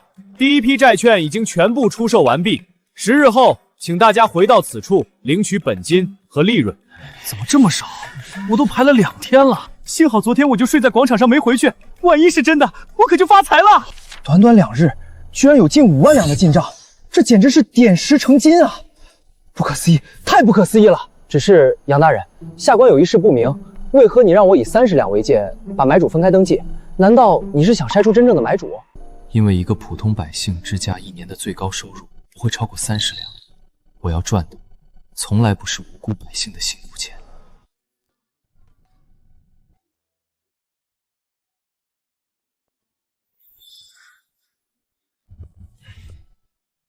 老样子，把店里最好的菜都给我端上来。好嘞。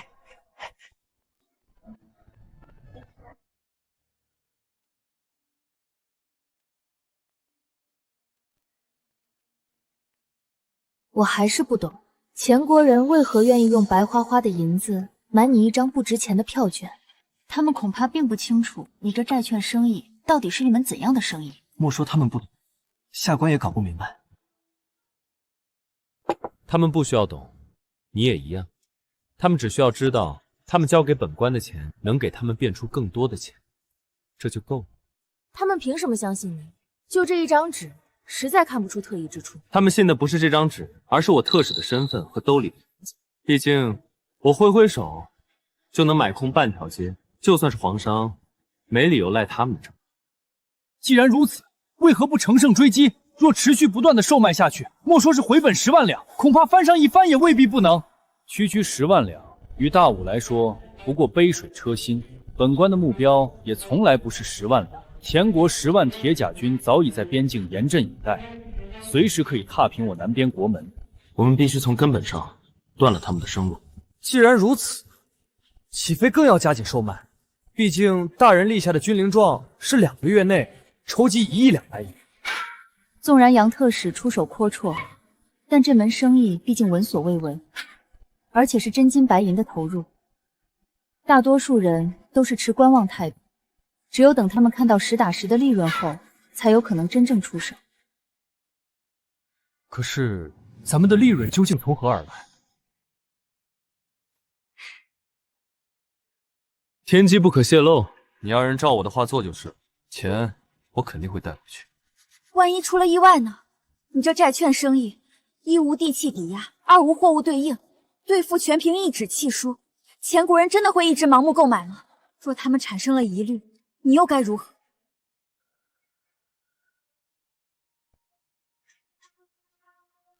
将军要与我打赌，就赌人的本性。贪婪使人盲目，他们必定会心甘情愿的把更多银子双手奉上。恩师，学生变卖了些许祖产，又在任上号召士绅自愿捐书，共凑得白银15万两，杯水车薪，只求不负恩师多年栽培。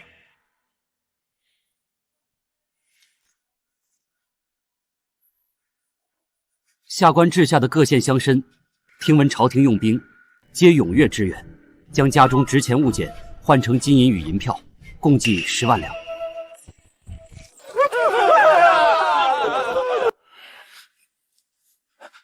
还有今年捐力的童生，总计收银8万两，全部在此处了，请恩师钦点。下一个。是。学生在今年支河的银子上挪了30万两，账目都做平了，你放心，不会有人察觉。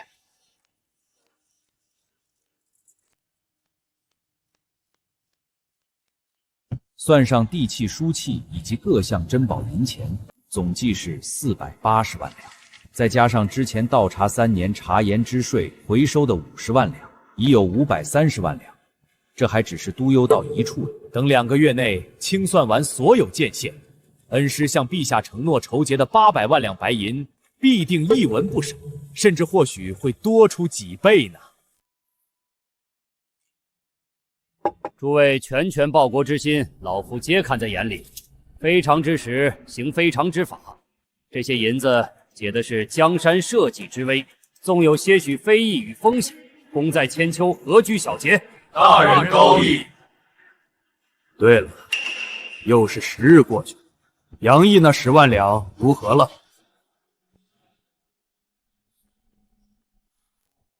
吴志洲，你说。恩师，杨特使非但没再花钱，反而在前国做起了一门生意，名曰债券。债券？债券？这是何种生意？朕怎么从未听说过？哼，不过是些投机取巧的法子罢了。杨毅许诺前国人，存10两银子，10日后可得11两；若存1年再取，则得100两。他用这些钱做了什么买卖？怎会给人滚出如此高的利润？莫不是将那前国百姓的本金拿去在民间放印子钱？陛下圣明，一眼看穿了他的把戏。除了放债，世上哪有这种暴利的买卖？那杨毅定然是知道1亿两的军令状无法完成，这才想出如此下策。就算是放债，想收回1亿两，也绝不是短短2个月就能做到的。朕相信他不会无的放矢，再观望一阵。杨毅，就算你把前国百姓的钱都装进兜里，也绝不可能凑齐1亿两白银。2个月后就是你的死期。快看，吴国来的杨特使真的搬好了桌子，在此等着给咱们发钱了。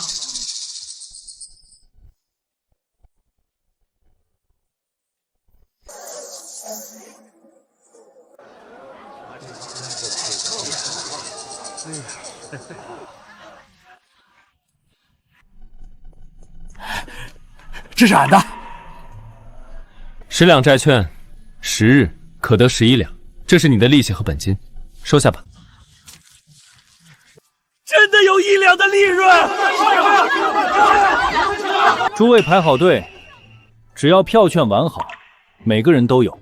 杨大人，您在我那儿买了不少礼品，我相信您。这是我的票券，我投了1000两，1100两，一文不差。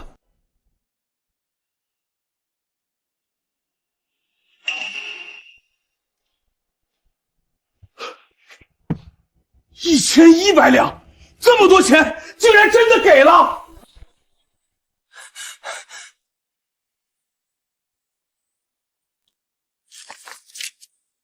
王爷，属下照您吩咐买了3000两的债券，杨特使果然多给了属下300两。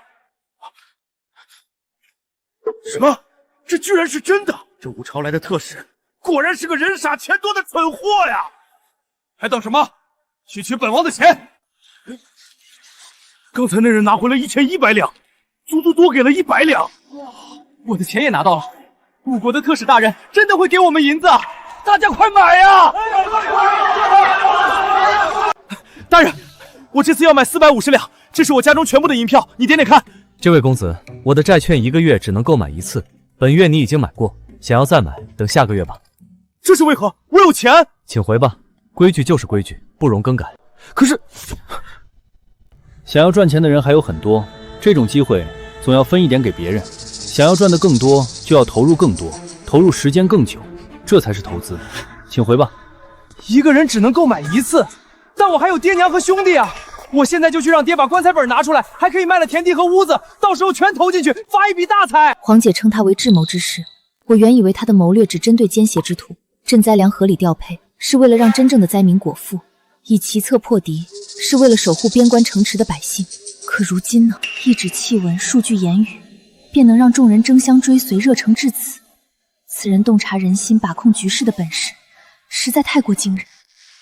立刻去排队，取来账上1半现银，投进去试试看。将银子分成6份，多找几个人去买，以防万一。皇上，杨毅的债券1半以上的朝臣都买了。什么？连1半以上的朝臣都买了？你仔细讲，你仔细讲。待发现杨特使的确会将银子按说好的利润如数付还后，许多人让家中小卒扮成百姓，拿出家中大量银子去购买债券。你买了多少？老奴买的不多，就800两。哼，别摆出那副死样子，朕又没追究你。10天一城西，买1年能得10倍的本金，天下怎么可能有这种买卖？哼，必是骗局。朕倒要看看他到底要如何。去派人继续盯着他。是。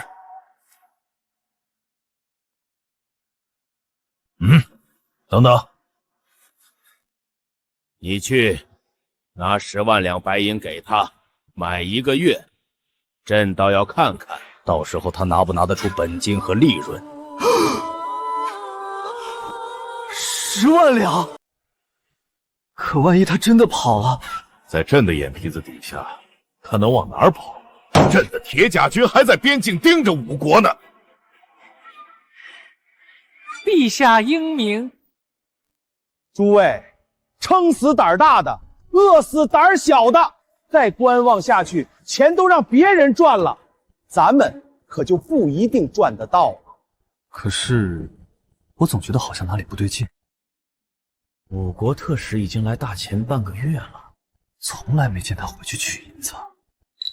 是啊，我也让人跟踪过他，可他除了在别院休息，就是在游山玩水，每日采买大量纪念品，用船运回吴国，根本不像做生意的。这种暴利的生意，怎么可能自己出面？肯定早就秘密安排好了人，咱们等着数钱就是了。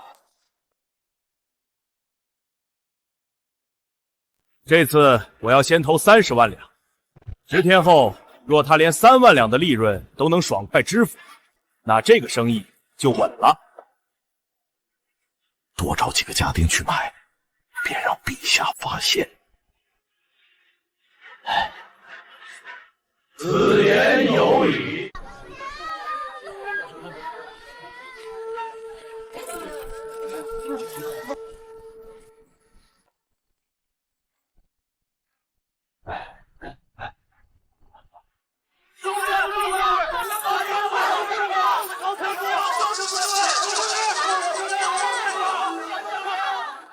权贵开始下场，马上就该收割了。微臣参见陛下。不必居礼，与突厥一战大捷，二为居功至伟，辛苦了。多亏有公孙大人带来的金之计，让我大武将士狠狠地出了一口恶气。这毒计，真是犬子想出来的。陛下，北境局势已定，依杨大人之计，设立的边市也已全部开始，并高价收购羊皮。突厥各部现在争相牧羊剥皮，一切皆如杨大人所料。这说的是我那个干啥啥不行的废物儿子。太好了，如此一来，北边的隐患很快就能彻底消除。侯爷教子有方，真是给了朕好大一个惊喜。陛下谬赞，老夫可从来没教过他使这种断子绝孙的毒咒。朕北侯谦虚，如今杨毅代表大武出使前国，已1月有余，算算日子，也快要回来了。也不知他承诺的1亿两白银是否真能筹到。陛下，老臣有一言，如鲠在后，犬子自幼顽劣，不识大体。若他有言行失当、贻误国事之处，都是老臣教子无方，只求陛下念在杨家3代单传的份上，网开一面，切莫把他的戏言当真呐。那1亿两白银是无论如何都不可能筹到的。见过侯爷，没想到侯爷竟真能用粪汁打败突厥蛮民，咱家给侯爷道喜啊！陛下，裴大人在前国递回了折子，说杨大人将军费筹到。不过，裴大人在前国递回了折子，说杨大人将军费筹到。1亿两，居然真让他筹到了！不，只筹到了1000万两。纵然只有1000万两，已是极大的功绩。多了这笔钱，朕现在就可以直接武装10万边防军，去南境与前国对峙。谁说不是呢？只可惜1000万两还没焐热，杨特使转头又全部散回了前国人手里。什么？1000万两全部散出去了？没错，杨大人管这个叫反例。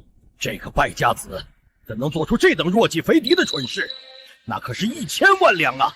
构造多少套武器盔甲了？是啊，杨大人好歹是一国使臣，怎会如此不分轻重？白花花的银子流水一样回到前国人手里，前国的军队尚在边境虎视眈眈，奴才愚钝，实在不懂杨大人的用意啊！这个杨毅到底在做什么？离2月之约已不足5日了，若是杨大人的计谋没有成功，前国也迟早会发现大武并无联姻之意，稍有差池，两国战争便是一触即发。幸好粮草与军饷不必操心，李尚书不负陛下所望，已经筹结了足额的军饷。足额？老夫费尽心力筹结了2000多万两军费，好不容易找到能碾死那杨毅的机会，你倒好，亲手给御史台递刀子。叔父，侄儿知错了，当时侄儿喝多了酒，那女人又实在诱人，谁让他爹连100两银子都交不起，侄儿一时昏了头才把他给办了，谁知道那女人会投井啊！事后侄儿也给了他爹10两银子，他爹也收了，侄儿也不想闹出人命啊。10两银子，你当卖丫鬟吗？那是前任丞相刘大人的嫡亲孙女，刘家祖上有从龙之功，太祖亲自丹书铁卷。吴相国不过去世3年，你，我真的不知道，我真的不知道。人家爹娘上京告御状了，若不是胡知州结下了状纸，你早就人头落地了。那刘家无权无势，就算告又能怎样？总归越不过叔父您。蠢材，知不知道当今圣上最痛恨什么？贪污腐败，以权压民。这丞相之位，朝中那么多双眼睛盯着，御史台恨不得立刻挑出老夫的错来。你倒好，哼！侄儿该怎么办？区一个蝼蚁，死就死了，哭哭唧唧像什么样子？我已安排好了，你今夜暴毙，晚些时候我会让人送你出城，你拿着我的手书，秘密去突厥接一个人。是什么人？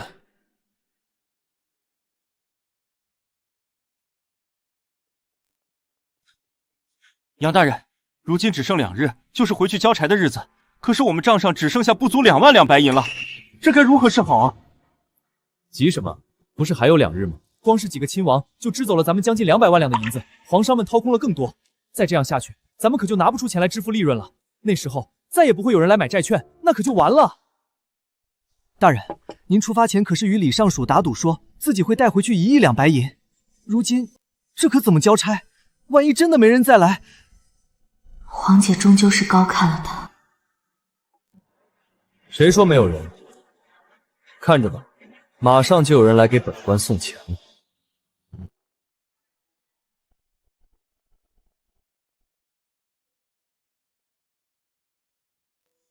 这3位是前国的3大皇商，分别把持着人参、茶叶、军需、丝绸、盐业和漕运，前于民间超过半数的银子都要过他们的口袋。既然特使大人已经知道了我等的身份，我们就开门见山了。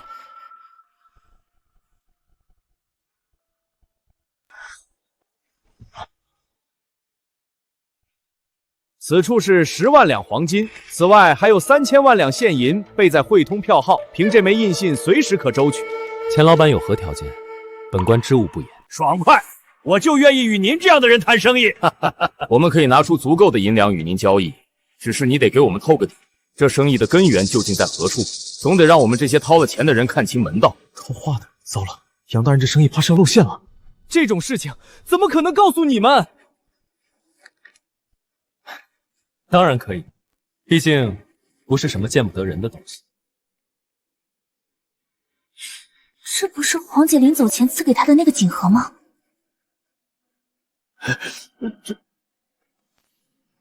哇！陛下，请看，这是皇上们进献的宝物——玄铁矿。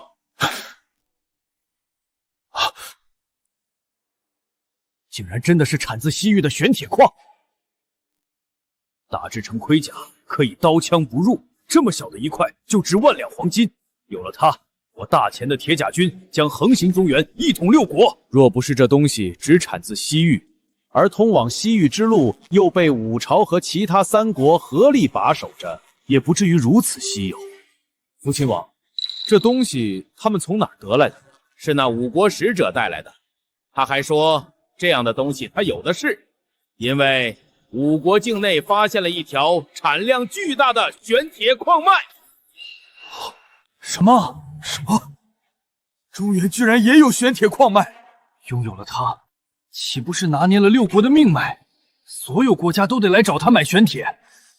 原来这就是他所谓的大生意，难怪要秘密把守。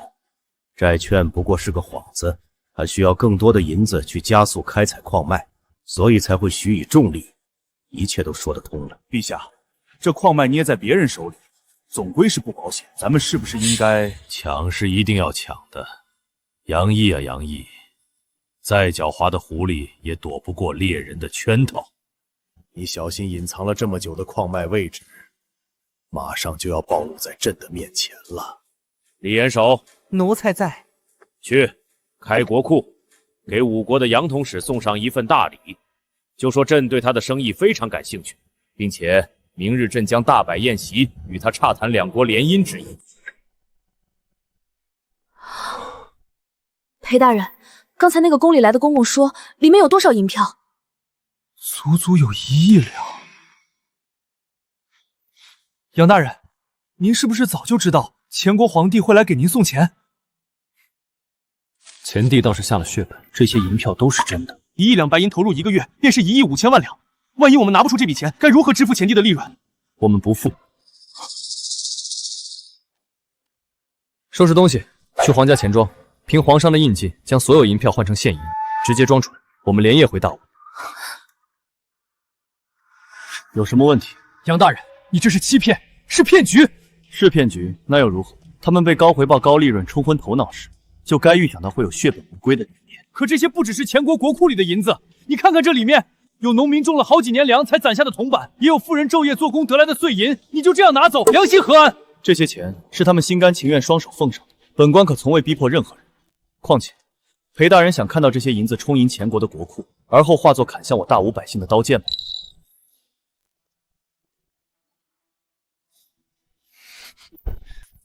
下官回去后一定狠狠地参你一本。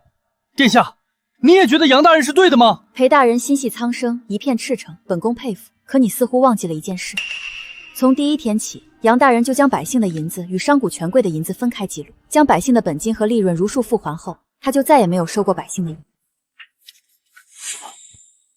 我把我爹的棺材本都拿来了，我要买25两的债券。100两以下的债券已经售空，请回吧。下一个。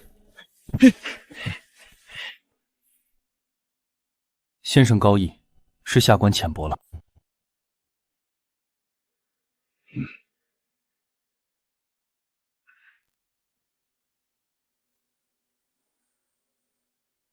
李元寿，5国使臣何在？去催一催。是。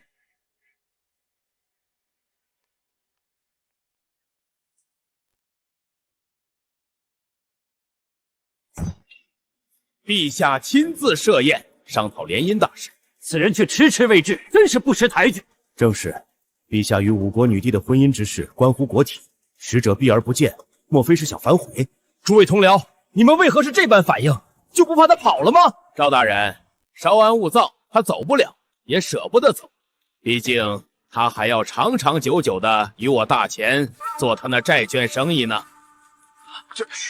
可是那生意从头到尾透着古怪，无本无实，空卖空卖，你们就不怕被他骗了吗？你以为咱们真就两眼一抹黑，任他摆布？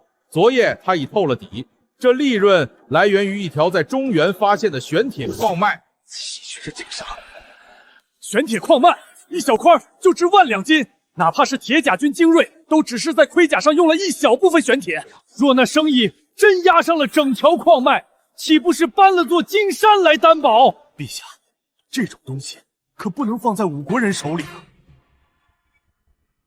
放心吧，朕早有安排，等再过几日，他便会有所行动。那么大笔投入，他定会悄悄送入矿上。届时，朕派人跟着，便能找到矿脉所在。陛下英明，深谋远虑。陛下，陛下，不好了！别院人去楼空，杨使者不知所踪。昨夜有人持皇家印证直取大量现银，连夜运往码头离开了。什么？什么？走了？探子为何没有来报？港口为何没有阻拦？杨毅手执您的令牌，搭乘陛下赐下的20条大船离开，一路畅通无阻，无人敢拦。此刻已经离开了大千国境。他竟敢戏耍朕！原来跟朕要这一切都是为了运走银子，1亿两白银，命就被他这么卷走了。他好大的胆子！1亿两白银，那可是国库2年的收入啊！完了，全完了，我的银子！朕一定要将这个狗贼抽筋扒皮，挫骨扬灰！朕要让铁甲军踏平整个五国！什么？那特使连夜带着银子跑了？那可是3000多万两白银呐！老范，老范啊！老夫纵横商场40年，居然被人做了这么大的局！杨毅他真该死啊！微臣幸不辱命，带回白银1亿5千万两，请陛下查验。好，朕就知道，杨青必定不会让朕失望。杨大人临行前只说要凑1亿两军费，如今竟多了1半。太好了，杨青此行不负朕望，更不负江山社稷所托。此番筹谋，功在千秋，朕要好好赏赐你。镇北侯世子杨毅听旨。臣在。而以一己之力筹齐1亿5千万两白银，抵我大武4载岁入。今国库充盈，爱卿功不可没。今封尔为中书侍郎，领开国县男爵位。臣谢陛下。杨大人年纪轻轻，入朝为官不过3月有余，居然已经登上了4品中书侍郎的位置，甚至领了新爵位。不止如此，中书令辅佐天子总理朝政，是名副其实的宰相；中书侍郎为其副手，参与商讨国家大政方针，是名副其实的副相了。杨大人这是一步登天了。杨大人，他当得起。读是以天下为局，执苍生为旗，谋百年国运，安万世太平。我杨毅既来到这个时代，注定会辅佐女帝开创前所未有的盛世，成为千古第一毒相。这份宠辱不惊，属实难得。他会成为朕最坚实的臂膀。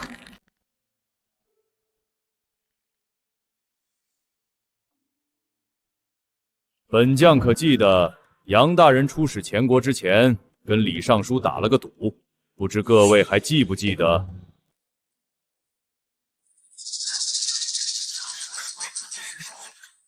朕记得。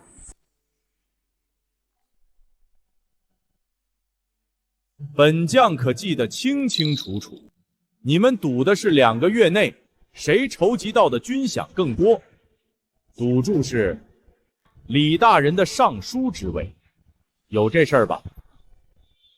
没错，下官可以作证。的确有这事。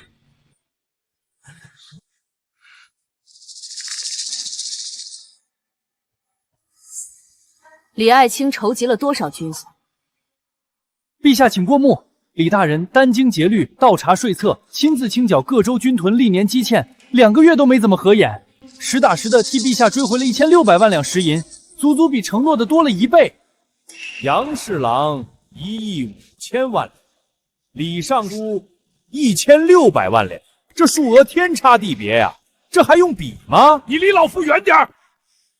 李尚书，你不会是输不起吧？这尚书之位可是属于杨侍郎了。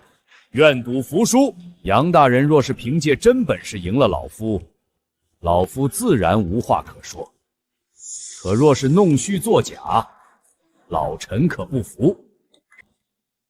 你什么意思？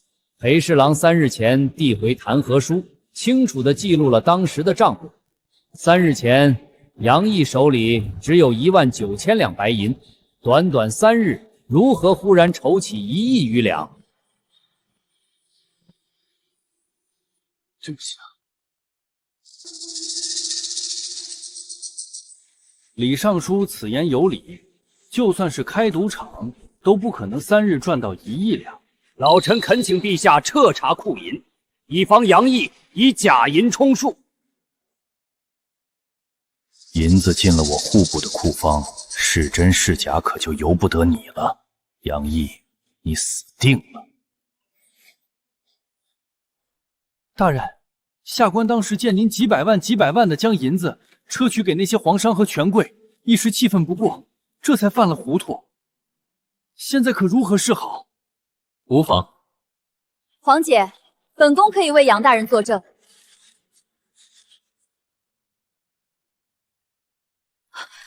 三公主殿下，三公主。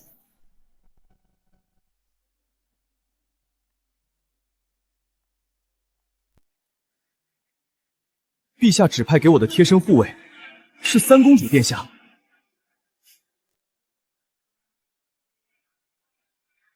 你早知道了，还跟他合起伙来一起瞒着我。是殿下说隐藏身份更方便共事。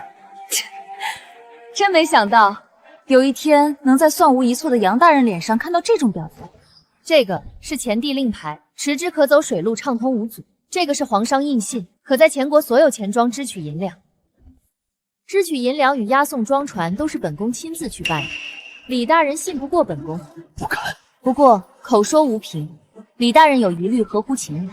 但本宫今早押银入库时，已由四方会验，1亿5千万两白银，皆为实银。不可能，怎么可能有这么多？一定是搜刮了前国百姓的银子。李大人心里脏，看谁都不干净。百姓的钱3期分账，乡绅的钱如数交还，这种事本官可不屑去做。本官贪就贪大，商贾与权贵敢拿银子赌，本官就敢笑纳。说得好，李尚书还有何话说？杨毅，你说的比唱的还好听，谁不知道你这就是一场阴毒的骗局？你出使前国2月，前国上下也跟着疯狂了2月。倘若这招数用在大武人身上，你们的钱能不能保不住？陛下，老臣泣血上奏，户部尚书之位非是老臣不舍，而是万万不可交给这种心思狠毒之人。老臣这是为了陛下的江山社稷着想。住口！打开看看。臣弹劾户部尚书李长甫纵亲行凶，逼死老丞相刘氏女，事后还联合胡知州共同压下刘氏的登文谷。臣也弹劾户部尚书借筹军费之名，行刮地之实，强征茶盐税，私设多种名目，逼死严户，令人发指。陛下明鉴，这些都是诬告啊！臣一片赤诚之心，怎容他们如此污蔑？李大人这手腕，还真是让朕大开眼界。朕这大武朝，恐怕不过是你手中用来敛财上位的玩物吧？臣不敢。即日起，革除李长甫户部尚书一职，禁足尚书府中，听候发落，退朝。革除李长甫户部尚书一职，禁足尚书府。李大人，咱家来跟你商量，大人这身打扮是要去做什么？自然是杀人。你要杀的人，莫非是？可千万不要冲动。如今您只是暂时离开户部，可您的门生故旧尚在，此事还能从长计议。庄公公这话，老夫可有点听不明白。咱家就把话摊开说吧。李大人，杨毅如今风头正盛，陛下又才封赏过，轻易动他，你我二人都不会有好果子吃。不如暂且放过他，从长计议。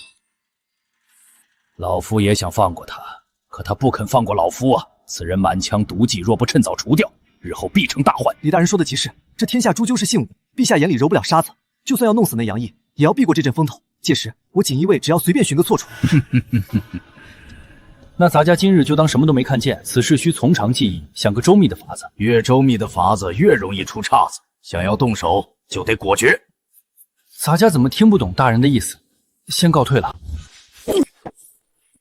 这些年你揽权行事，作风张扬，陛下却未曾过问。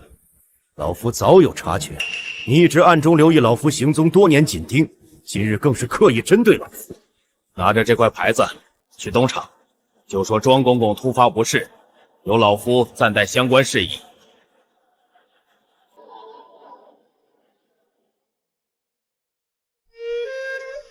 这么晚了，宫外不安全，殿下还是请回吧。你要撵我走？你别忘了，我现在可是陛下御赐给你的贴身护卫，我得保护你的安危。区区小事，岂敢劳驾公主殿下？杨毅，你就非要这样与本宫说话吗？之前在前国的时候，你可不是这样的。信不信我去告诉皇姐，你欺负我？这种话可不能乱说。下官是不是打扰到二位了？杨大人，在您回来的前一天，侯爷调取了经营3万守军，并府军5万，一同离京，前往南境与前对峙。我已知晓了。侯爷走得这么急，竟没来得及与世子见上一面。此事是陛下秘密交代，无人知晓。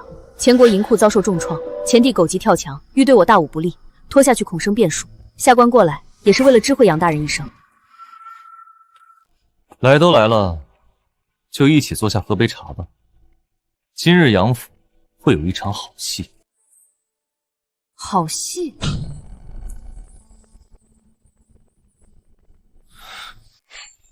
李长甫，你不在府中禁足，带人夜闯此地，想干什么？杀了他！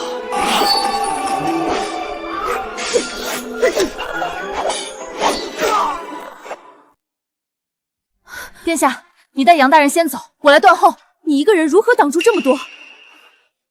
杨毅，你先走，进宫去找陛下。我们二人可以拖住一阵。走啊！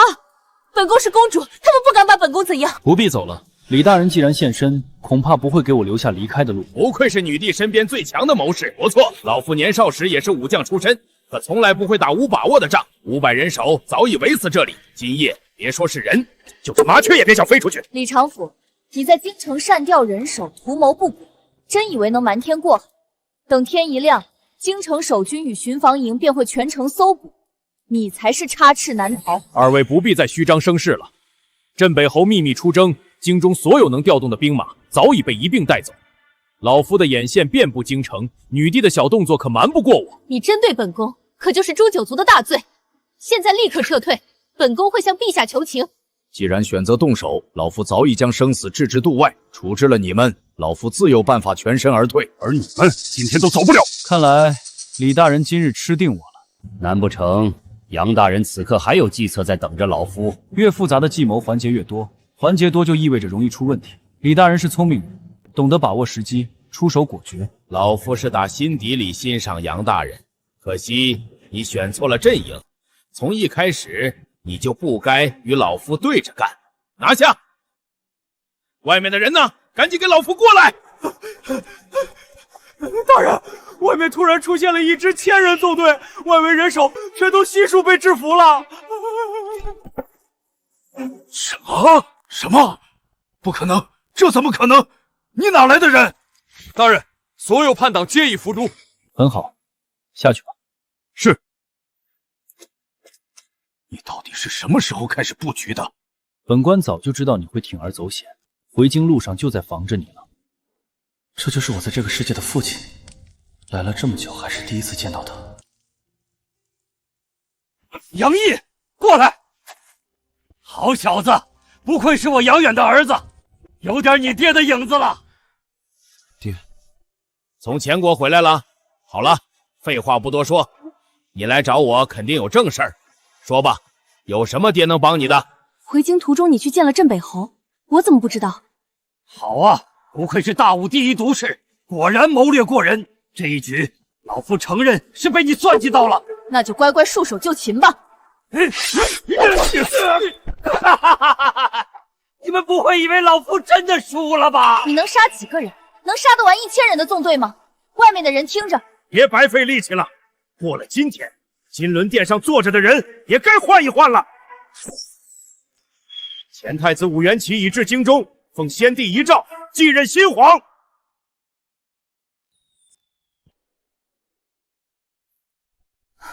怎么回事？为什么没有回讯？不是说好了以红色信号传讯吗？太子殿下手握1万精兵，以京城现在的守备力量，根本不是对手。又是你？怎么可能？你怎么可能连这个也算到？1万精兵伪装成押运剿兵，分明一路上都无人决绝，怎么可能被你预料？难道你真手眼重天了不成？谋权篡位一共就那么几条路，得位不正必遭天下人反噬。你想夺权，只能去突厥秘密找回当年被废黜的草包太子，扶他做个傀儡皇帝。可是，就算你知道了又如何？京城空虚，京城守备并不空虚。镇北侯秘密出征，不过是陛下与我爹演的一出大戏。啊！陛下诈我！不，陛下不是这种人，这又是你的毒计！你为何总要与我作对？不这样做，怎么把你这个蛀虫彻底清剿干净？来人，把反贼李长甫拿下！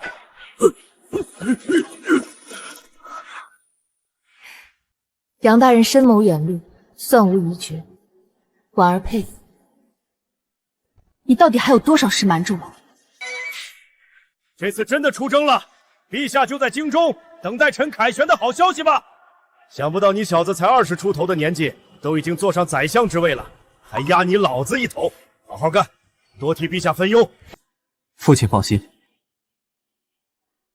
请出征。陛下，南疆800里加急，前线爆发瘟疫，难以遏制。我军将士与前国僵持不下，前国封锁了水源和粮食，想活活熬死我军，求陛下支援。瘟疫可不比其他，传染性极强，就算我们送去再多的将士，也无济于事啊！这可如何是好？难道这次真要让前国反败为胜了吗？